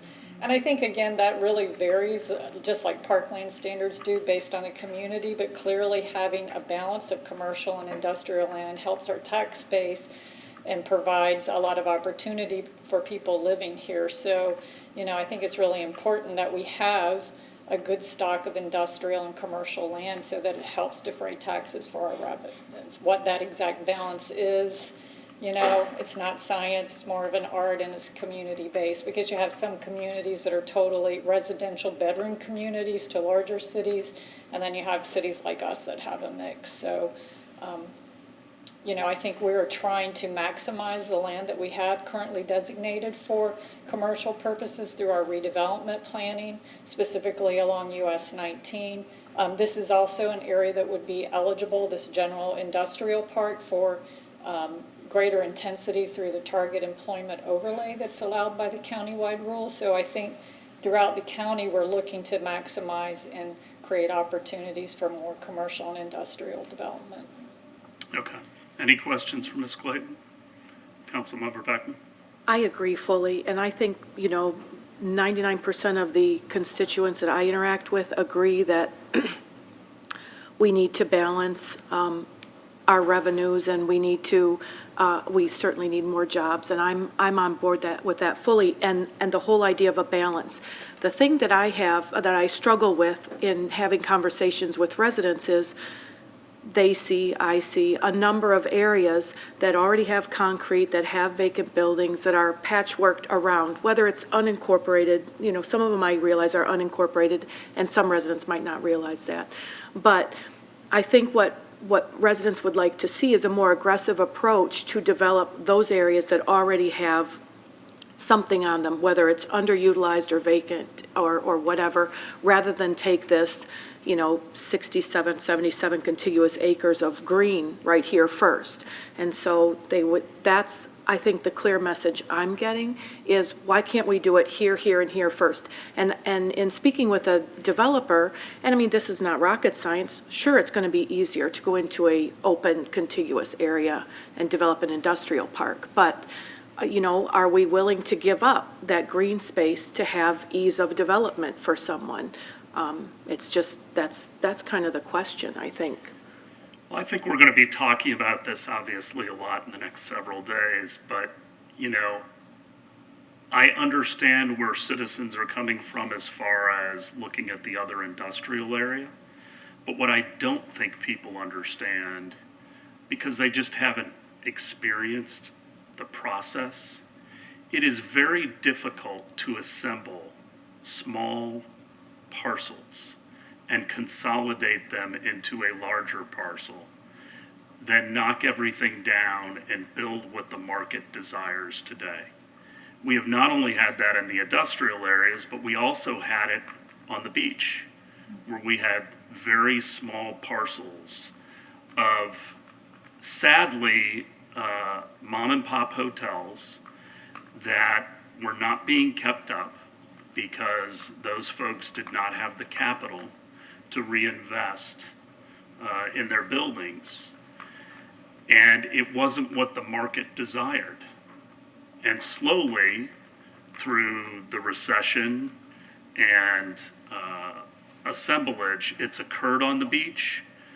But what you can have is one player in a number of parcels that becomes the roadblock to assemblage because they hold everybody else ransom.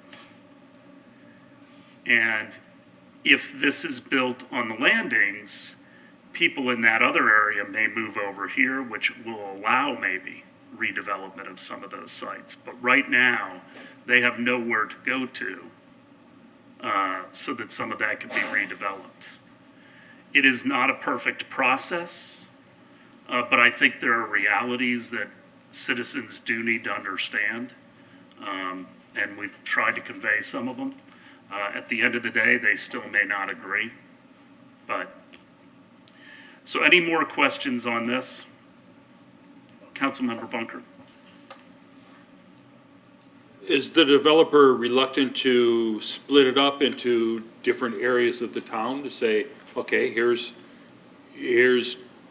2 of the 6 buildings or 3, and then another location, there'll be another 2 or 3? I don't think there's other large parcels that are available. Not as large as what we have. I mean, there's also a critical mass here that creates synergies and economies of scale. But I'm not going to speak on behalf of the developer. They'll be coming up shortly. Yeah, I mean, Councilmember Hamilton. I mean, go ahead, Pam. This is the only property we control. A key here is that we own this property. The other properties you're talking about, we don't own or control. So it would be a matter of someone assembling properties other than here. I mean, that's as you alluded to, there's a lot of vacant on Sunnydale, for instance. I know there's some vacant, but the problem is if someone like a Herod Properties or another developer wants to go in there and assemble 3 or 4 of those properties, because where, while just one of those parcels doesn't provide the square footage necessary for the client they may have, or prospective client, assembling 3 or 4 of them could then allow for it. But you're going to have, you may have 2 of the 4 property owners willing to sell, but if the other 2 aren't willing, the project can't go forward. So the assemblage of multiple parcels is, my family's a great example. My dad bought Palm Pavilion, my brothers and I bought the hotel, but there's one little piece that right now has a Dairy Queen on it, or used to have a Dairy Queen, now it's a vacant building. We tried to buy that property for 20 years. But the owner of it just absolutely wouldn't sell to us or to whoever. But, they would have sold to us, but they would have sold to us for about 5 times what the property's actually worth. My brothers and I said, well, that's just not a deal we're interested in making. So, that's a great example of trying to assemble property, and it just doesn't work. So, this is a large parcel that can create opportunity that could then act as the catalyst for the rest of the industrial area on the other side. Because industrial is a dirty word, but today's industrial is so much different than industry of 40 years ago. So, it is what it is. But, this is a parcel that has the potential to really bring in some great jobs and great revenue for the city, whereas, trying to piecemeal something over on the other part of our industrial area is a challenge, to say the least. So. Vice Mayor? Yeah, we have a lot of historical data of instances like this that have been tried. One is East Shore, 15 years ago, I think. We had a developer come in, wanted to do a great project on East Shore on the beach. Actually paid a lot of property owners money up front. Mm-hmm. And, it was a great vision, but there was one property owner in the very middle, didn't want to sell. And they negotiated, they thought they could do it, ended up bankrupted the investor. Everybody got paid. We had a hardware store on the beach. He took off, which was unfortunate because it was very handy. And, it's just tough when you're talking about assembling, properties, because if a person really doesn't want to sell and they see an opportunity that things are getting bought up, they jack their price up and, become a wedge. And so anyway, just wanted to throw that in. I also want to point out, I think, when's the last time any OSR property was made surplus or sold or leased? I don't recall a referendum for OSR since I've been here to sell or lease OSR property. So I want to make... No. Do you? I can't remember any. No, sir. I don't recall any. So I want to make sure that, citizens understand this is not a trend. This is not something that's The going... old Countryside Executive Golf Course went from OSR to... But that was privately owned. We didn't own it. It was privately owned. Yeah, we didn't own that land. But he still had to go through the process through the county and everything to get the zone. Yes, but it didn't have to have a referendum because that was not city-owned land. So this is, this is not a trend that's going to occur. Our TV right here, by the way, is just flipping out. It's a little distracting. On Thursday, are there any other questions on 6.4? 6.5. Provide direction on Councilmember Beckman's request for 4 free parking spaces by the Cleveland Street Post Office. Ms. Tellier. Thank you, Sue Tellier, Interim Parking Manager. Agenda item is ask for direction per Councilmember Beckman's request to have 4 free parking spaces in front of the post office on Cleveland Street. This was brought up at the June 1st work session. The parking system recommends that the 4 spaces remain at a 30-minute time limit. Any questions? Any questions? Councilmember Hamilton? I'm wondering, do we want to leave it at 30 minutes? But of course, I understand that there's a balance, there's an enforcement. I almost think if they're going to be free, they ought to be like 15-minute spaces, because very rarely can you not get in and out of that post office in 15 minutes.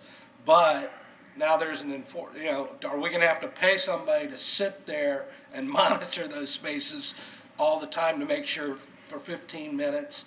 Now it becomes cost prohibitive. So I see you shaking your head.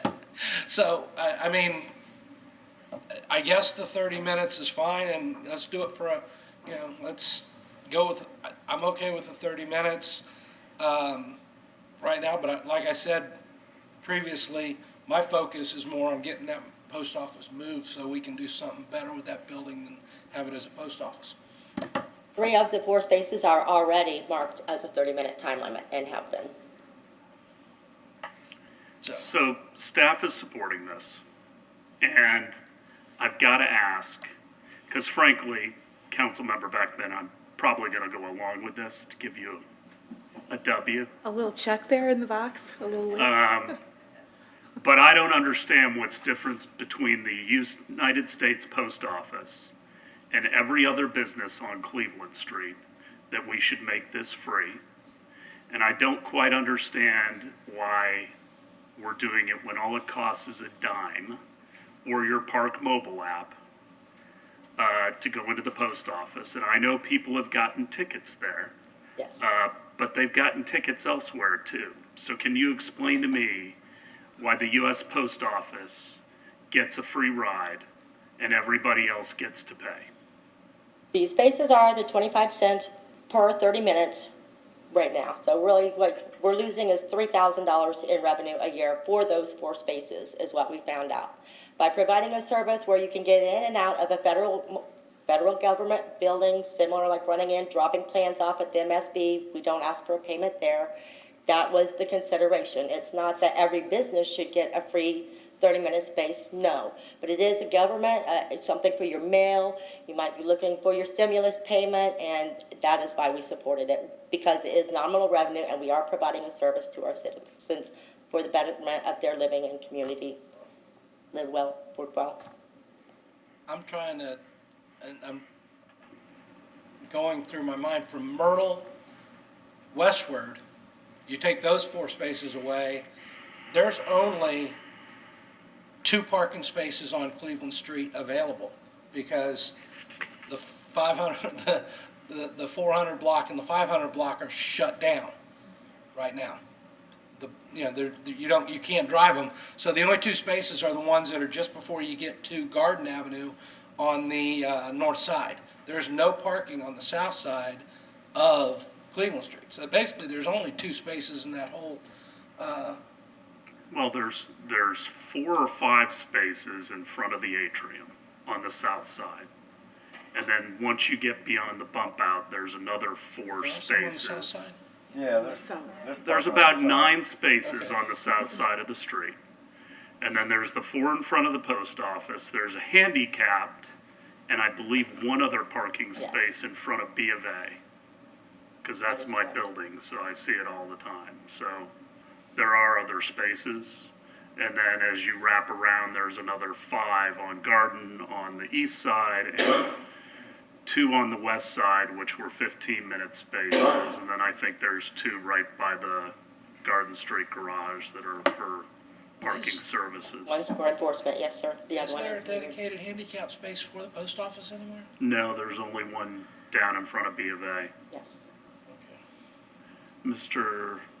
Councilmember Bunker and then Mr. Horn. We have free parking here at the library, and I always assume that's because it's a public building for the people of Clearwater, and that they shouldn't have to pay to park at the library to check out a book. And that's the way I've always viewed parking at post offices too. I've never seen meters at any post office I've been to before.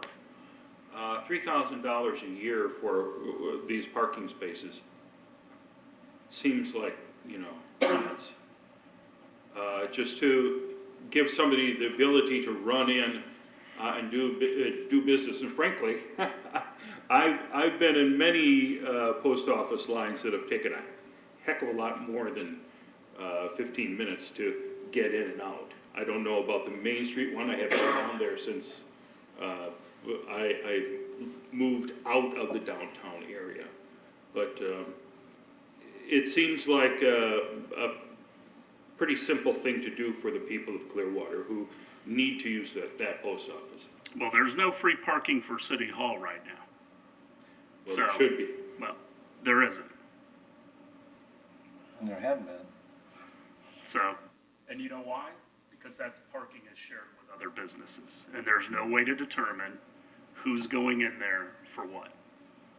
There'll be people that go on to Cleveland Shops and to a restaurant to pick up food that aren't going in the post office. So it's just the law of unintended consequences. Am I hearing, Mr. Horn? Yes, Mayor, in response to your previous question to Sue, you wanted the rationale. This is the best rationale that we could come up with. It's fine. This rationale doesn't completely, in my opinion, hold water to your question. But if you notice at the last bullet on the agenda item, it said, if approved by City Council, these 4 spaces will be considered City Council designated free spaces. I put that in there because I don't want to constantly have to deal with businesses who will come to us and say, well, you've got free spaces in front of the library, why can't we have free spaces? So this is where the council takes ownership for being able to make that distinction. If that distinction isn't as broad, for example, based on your comments, as you would want to make it and apply to other locations, then the council can take that on as well. But as the parking manager, as the city manager, I don't want to get into that business. And since it is my business, I think this gives you a way as a council to decide how you want to parse up parking. Okay? I mean, we have free parking in city parking lots next to city buildings. These are on-street parking spots. We have metered spots right along Osceola right here for the library. People can either go use the free or they can be in the metered. But anyway, I think we've belabored this long enough. Councilmember Beckman. Thank you. Is there going to be signage that says, could we have the signage say these are 30-minute free time limit, whatever, parking spots during post office operational hours? And then we could keep a meter there for non-post office hours? That would be hard to enforce because we would not know once the car's there whether they're in the post office or at the bank. No, only when the post office opened. So 9 to 5, Monday through Friday, and Saturday from 8 to noon, or whatever they're off, their operational. Parking is free in those spaces already after 6. Okay. All right, so I think you're hearing direction to go ahead with the 4 spots. Thank you Correct? very much. All right, item 7.1. Authorize a purchase order to Trojan Technologies of London, Ontario, Canada for sauciness filter replacement parts and services in the annual amount of $150,000 with the option of 2 one-year extensions pursuant to Clearwater Code of Ordinance Section 2.5641B, sole source, and authorize the appropriate officials to execute same. Mr. Porter. Good morning, David Porter, Public Utilities Director. I'm here this morning to ask you to authorize the purchase of parts and service and labor to maintain the sauciness filters at our Marshall Street wastewater treatment plant. These filters are used as part of the process to remove organic materials, which then become part of our biosolids, which is a residual product that's disposed of by land application. So if you have any questions, I'd be glad to answer them. Any questions for Mr. Porter? Consent? Yep. Thank you. Thank you. Any questions about the COVID-19 emergency proclamation? Are we continuing Do you really it? have a question? No, are we continuing it? I know some jurisdictions are, is this resolution to continue it, or are we canceling it. This continues. You have to redo your resolution pretty much every time you meet, and it will continue. I would assume you would continue it until you get to phase 3. Because Mr. Horn is still making certain decisions Yes. and other things. Yes, sir. Okay. Let's take a 10-minute recess.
will reconvene the work session. We are on item 9.1.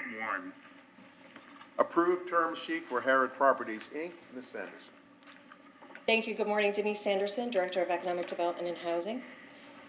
On Thursday, May 21st, Council authorized staff to move forward with the necessary steps to obtain approval for the redevelopment of the Landings Golf Course site as a light industrial center. As discussed earlier in item 6.4 on today's agenda, that is just one of the steps that we're talking about today. This is another one. The item now before you is a term sheet, and by definition, a term sheet is a non-binding agreement setting forth the basic terms and conditions under which an investment will be made. It serves as a template to develop a more detailed, legally binding documents that would come later. The general terms have been modified a bit since initially presented in May. The project now reflects approximately 57.11 acres of multi-building light industrial development, as well as 8.31 acres of parkland buffer area. And you can see in this overhead, I hope, can we get that in there?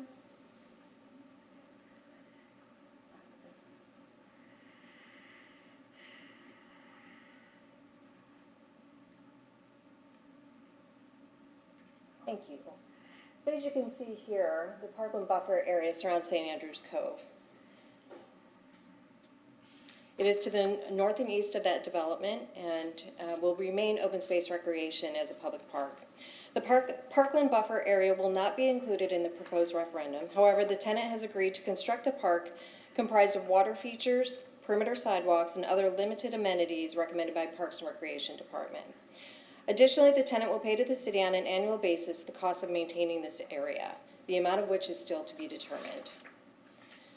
Other changes. Rather than 4 phases, the tenant now proposes 3 phases totaling approximately 710,000 square feet. This is down from 750,000, which you saw last time. During the last council meeting, a question was asked about the height of buildings. Height would be limited by code to no more than 50 feet. However, I'd like to note that the tenant has indicated that their buildings are typically 32 to 40 feet in height. I'll show you some phasing here. I recognize the colors are a little bit difficult to see here in this map, but I will do my best to show them. So these phases are shown on this exhibit. Phase 1 is this area in green here. Phase 2 would be this area here, and phase 3 would be this area, abutting King. The timing of phase 1 begins upon receipt of building permit for the first building, and phases 2 and 3 are to begin no later than 3 and 6 years respectively from the beginning of phase 1. The ground rent for the usable square feet of the 57 plus or minus acres of land, exclusive of the water features, is 22 cents per square foot. While this number has not changed from your last look at this term sheet, I did wish to spend a few minutes talking through the calculations. The ground rent is to be paid at the start of phase 1 for a period of 5 years with a minimum escalation of 2% annually, but no more than 5%. The compounded lease rate is adjusted every 5 years. The ground rent for phases 2 and 3 will be the then current ground rent of the phase 1 ground lease at the start of each future phase. And this is in your packet as Exhibit D.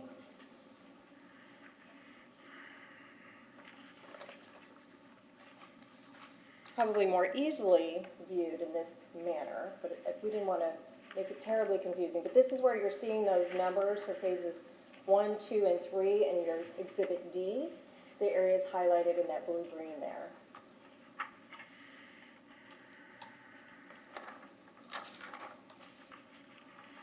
So Exhibit D identifies a projected annual ground rent based on the minimum escalation of 2% at the no later than timeframes described in each phase. The term sheet also indicates certain ground rent credits that apply in phases 1 and 3. In phase 1, the consideration for the environmental improvements to the property, the tenant will receive a credit for the additional development costs resulting from the debris removal in the water feature area. The credit is not to exceed $300,000. Additionally, in phase 1, in consideration for the payment of the balance owed by the city for the recently installed irrigation system, the tenant will receive a credit equal to the amount paid, and that is not to exceed, or it's plus or minus $350,000. We actually think it'll be somewhere around $300,000. And in phase 3, due to the debris field in this area, the building foundations will be a pier system with grade beams. These additional development costs above the typical slab on grade will provide a tenant a ground rent credit not to exceed $1.7 million, which will be applied in the Phase 3 ground rent. There is no ground rent credit for Phase 2. The term sheet also proposes the mandatory prepayment of the first 10 years of the Phase 1 ground rent. Other considerations added to the term sheet since May include certain environmental features listed on Exhibit B in your packet. Finally, included in your packet is an opinion of value. The report was prepared by Phil Kirkpatrick. He's the Senior Economic Development Coordinator for the City of Clearwater, and as a former property developer, he is subject matter expert in this area. I've attached his resume as a reference.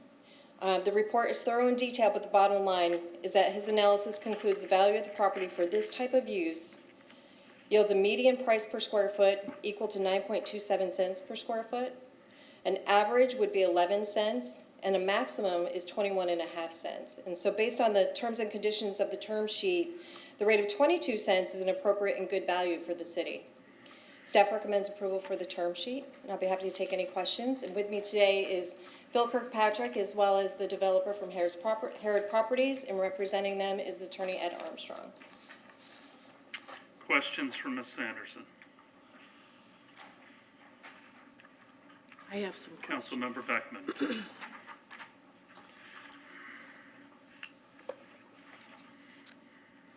First, in our agenda packet, when we come down to this, we had,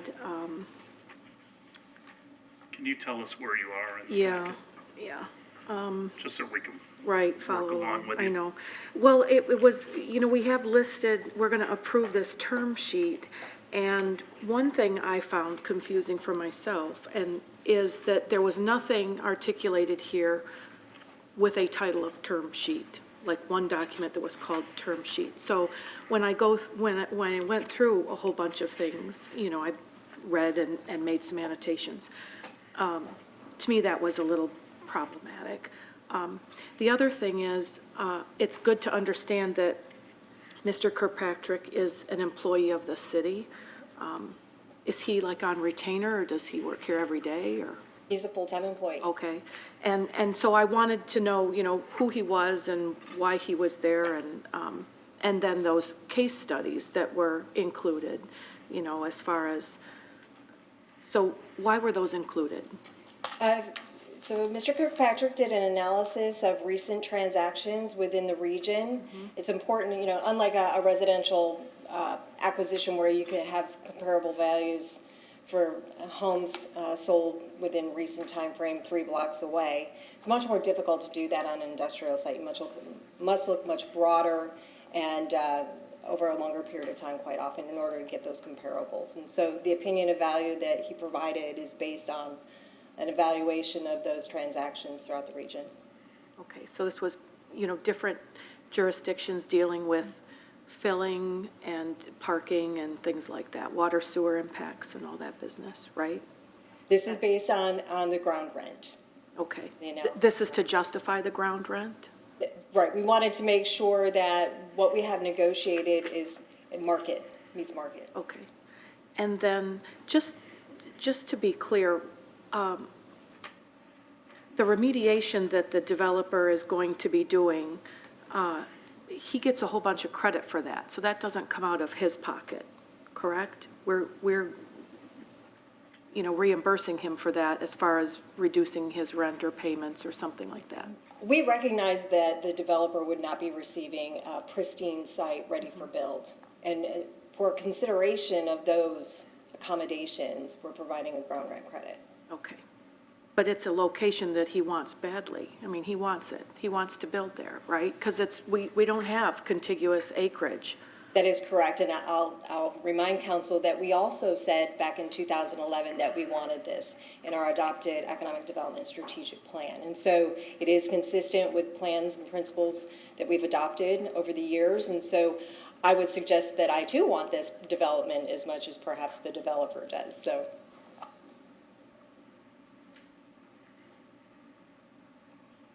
And then there was no push for actions to be taken by the developer to answer to goals on green print as far as reducing carbon emissions and increasing green space and things like that. I'm not sure I followed the question. Bear with me. If you look at Exhibit B, I think it's B. it has those things that he has agreed to do in order to meet some of those objectives. And we also have, there is an increase in the parkland, the 8.31 acres over what was currently proposed. So there has been response to those issues that have been raised. Some residents are communicating with me about flooding in the area. Could there be discussion about having permeable pavement or, instead of asphalt and stuff around there to help with drainage? Well, I think we need to be careful in just simply answering that off the cuff. Remember that there will be some traffic in the area as a result of this, and it's an employment center. But the stormwater ponds are sized to accommodate any runoff that would occur.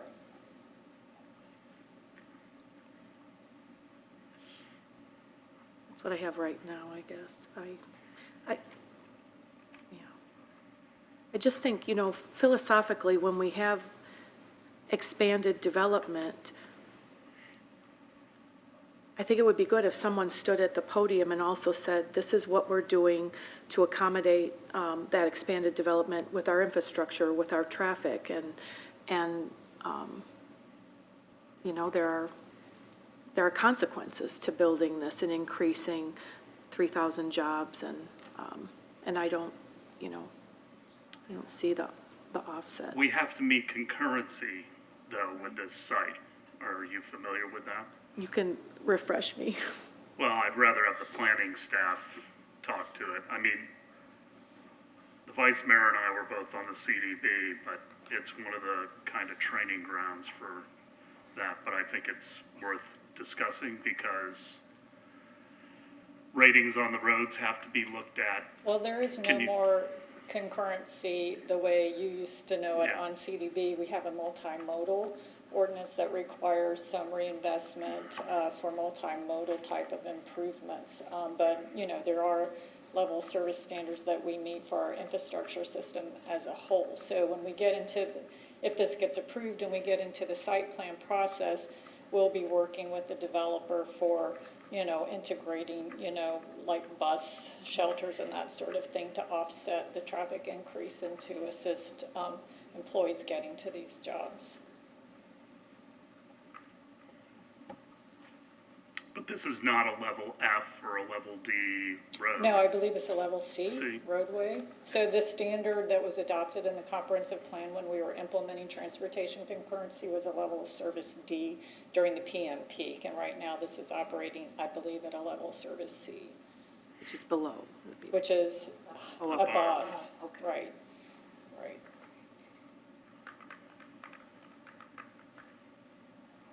Other questions?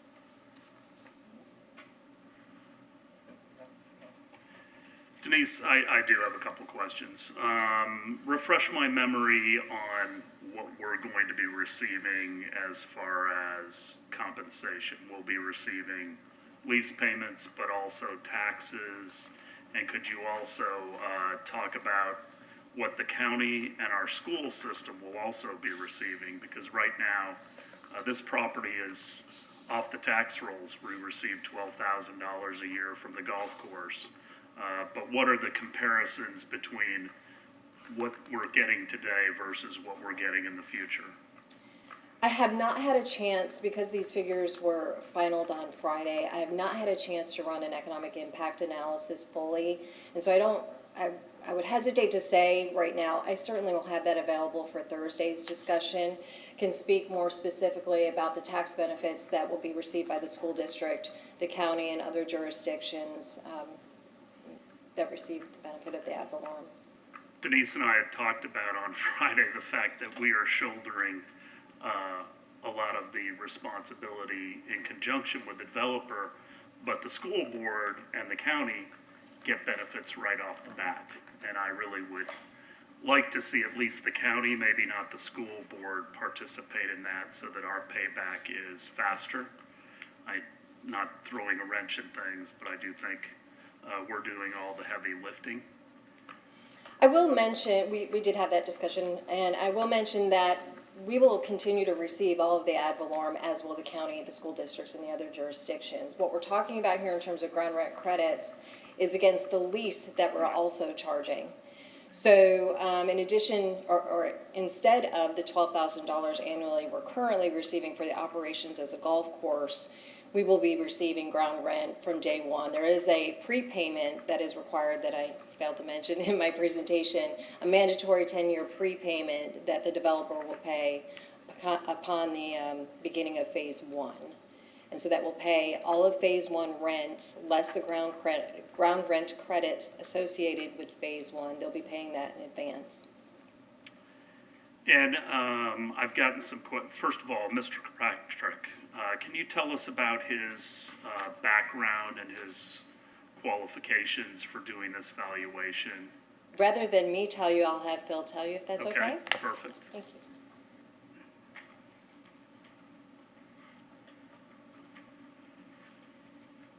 Thank you. Phil Kirkpatrick, Senior Economic Development Coordinator with the City of Clearwater. I apologize for my casual dress. My mother didn't raise me like a wolf, so I have no good excuse. My background is past 25, 30 years.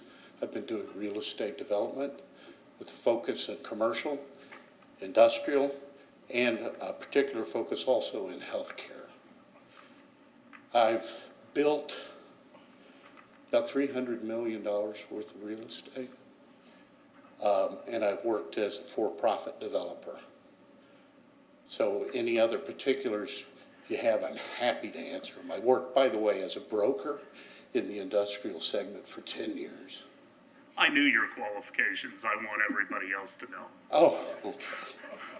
I don't ever ask a question I don't already know the answer to. I was not trained as an attorney, but Yeah. Anything else? Any other questions? Yes. So the way I think I'm looking at this, and you know, some of the residents I talk to, is that this is our property, and a developer finds it attractive and wants to bring in jobs. But we're holding these cards, and I'm wondering, so I think I would like it articulated, the value of the credits the developer is going to get with some of those remediations and things like that. So we have a dollar figure on it.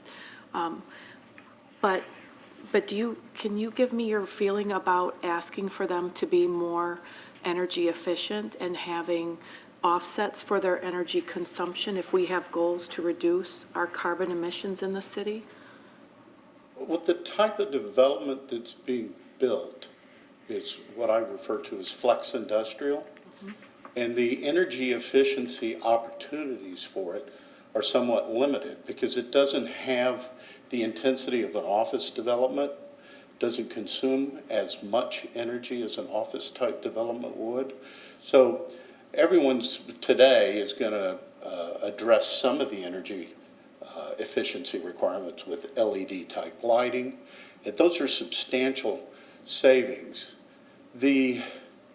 But the environmental impact overall is a big part of this site. No, I shouldn't say big. A material part of this site is a former landfill or dump or whatever you want to call it. And so that, by putting asphalt on it, you put a cap on that and you reduce the pollution that percolates into the groundwater. In addition with the fertilizer and insecticides that are used on golf courses. So my personal opinion is and I think it would be borne out objectively, is that in terms of impact environmentally in that regard, this is a more favorable piece. The other is it's flex industrial, and unlike typical manufacturing or distribution, it's not going to have as much traffic. So you're not going to have You will have diesel-powered tractor-trailers bringing goods in, but you're not going to have nearly the level of traffic you would have in a typical distribution or manufacturing environment. Now, I can't really speak to carbon pollution, just not my area. Okay.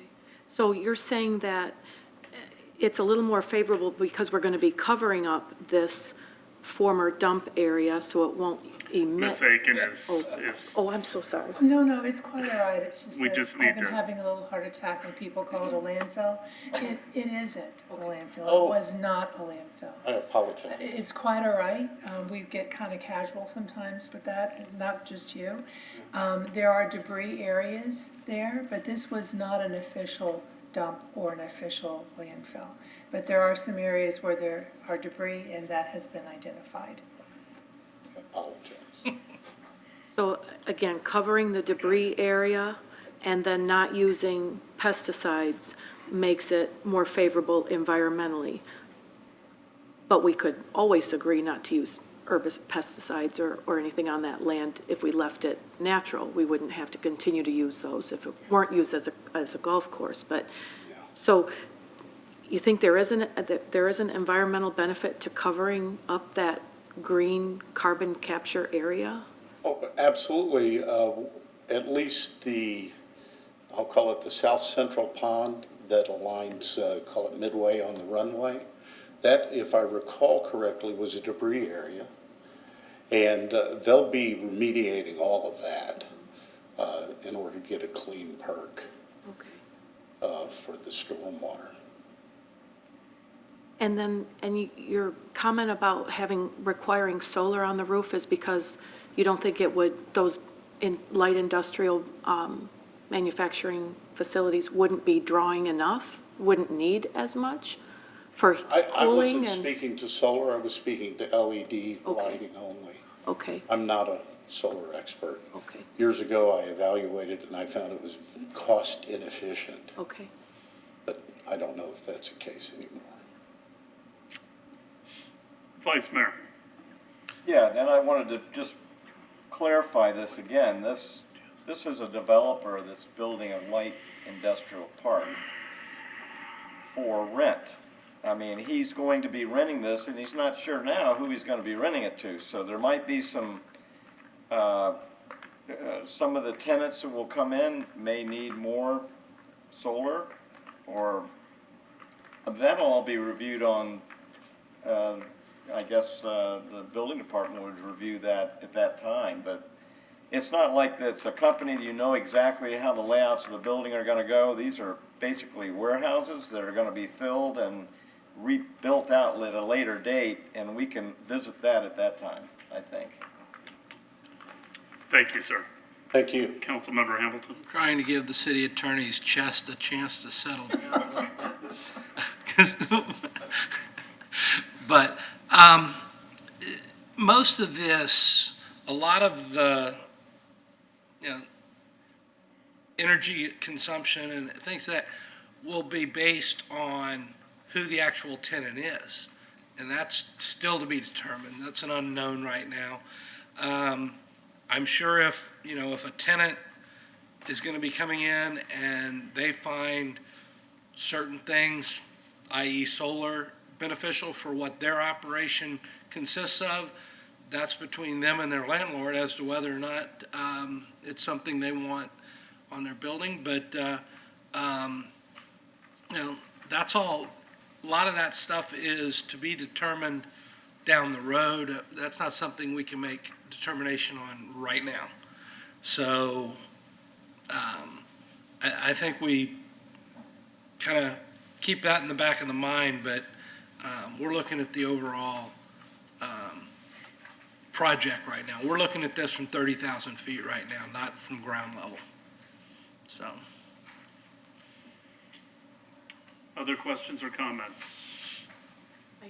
I just want to answer to that. I think, I get that we don't, Herod doesn't know who they're going to be renting to and all that, but, it's my belief, and I can do a little bit of research, but if you you know, if you're cooling that great big facility, just cooling it, let alone running machinery or, you know, whatever else you're doing in that building, it would seem to me that solar on that building would take care of those electrical needs. And to think that we would then spend time and energy to negotiate or encourage tenants to put solar on that, where we can just require it up front, that's our property. We're proud that we've got light industrial, and we're proud that we've required them to take these energy efficiency, carbon reduction steps, and off we go. And then that Herod can rent to whomever they want inside, knowing that minimally we have solar on the top to pay for their cooling and running whatever equipment they have. I just think it'd be a great step, PR-wise even, for our city to say, we are encouraging this, and this is the step we're going to take right now, is say, or more than encouraging, requiring that if this builder wants to build on our property, they're going to be doing X, Y, and Z. So I'm not sure that there was a question in that, but I'll address it at any rate. So So currently, we do not have a policy in place that requires developers to install solar. Right. So I would suggest that if that is something that the council chooses to require, that we would need to negotiate how then we allow the developer to pay for those costs, since it is not a policy of the city in doing business. And so if you all wish to address that and say, hey, we're going to require X% of solar here, and in consideration of that, we'll do what have you in the form of some sort of incentive or payout, what have you, to mitigate the cost of those, that is something for council to decide. But again, we do not currently have a policy within the city of Clearwater that requires that of new development or of industrial development. On our property. Anywhere. About anywhere. I'm just talking about on our property that we own, we could say, I would like this to be done. Yes, we do not have that policy in place in city-owned property or in any property throughout the city as a development. Ms. Aiken?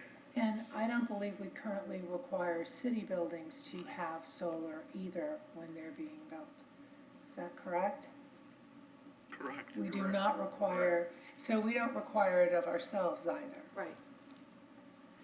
But we're not in the middle of negotiating a lease or anything with anybody. And this can just be unique to this property right now. It doesn't have to apply citywide right this minute if we have to get this approved for a referendum in November. Could we make it particular to this property? That would be up to council. Councilmember I mean, Hamilton. because of our different backgrounds, Councilmember Beckman and I are going to come at this, I come at it from a totally different angle. I look at, you're going to develop, if we get the opportunity to develop this, we're going to have, I want to see air conditioning units that use natural gas, because that's another revenue source coming into the city of Clearwater. It's our gas company. It makes money. I know you don't like natural gas. Natural gas is much cleaner and much more efficient than other opportunities other than solar. But there's also you look long term, solar panels, when they break and they're no longer good, there's no way to efficiently recycle them or get rid of them. They just end up, there's no way to do it. So not everything is perfect with solar, but natural gas air conditioning systems operate very well, very efficiently, and we get revenue from it. So I come at it from a different angle. But, again, that's a decision that is made further down the line. We're still looking at this from, much higher altitude. So. I would say we get revenue, but there's a cost. There's an environmental cost that offsets that. There's a quality of life cost. There are costs to burning fossil fuels. Well, we're not going to solve that issue today. So any other questions on this item? We certainly will be talking about it at length on Thursday. Mr. Horn, any verbal reports? Ms. Aiken, item 11.1.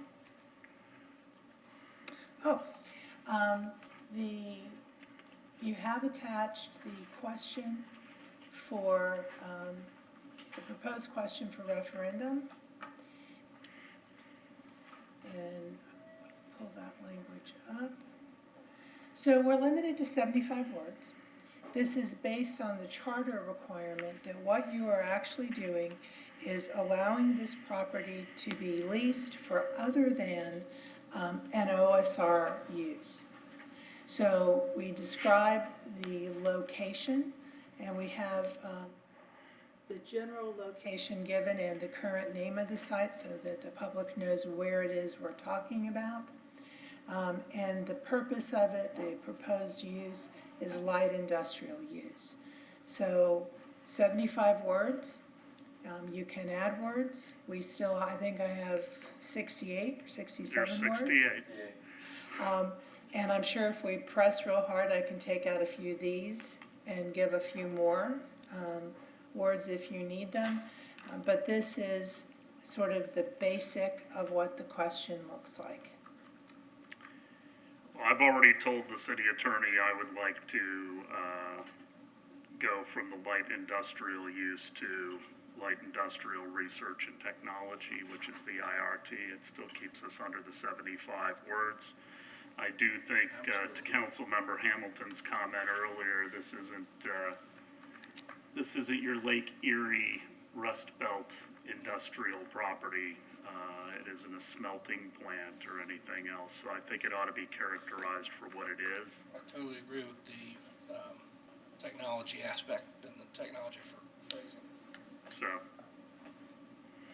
that's really the only change I'd like to incorporate. I don't know if anyone else has issues.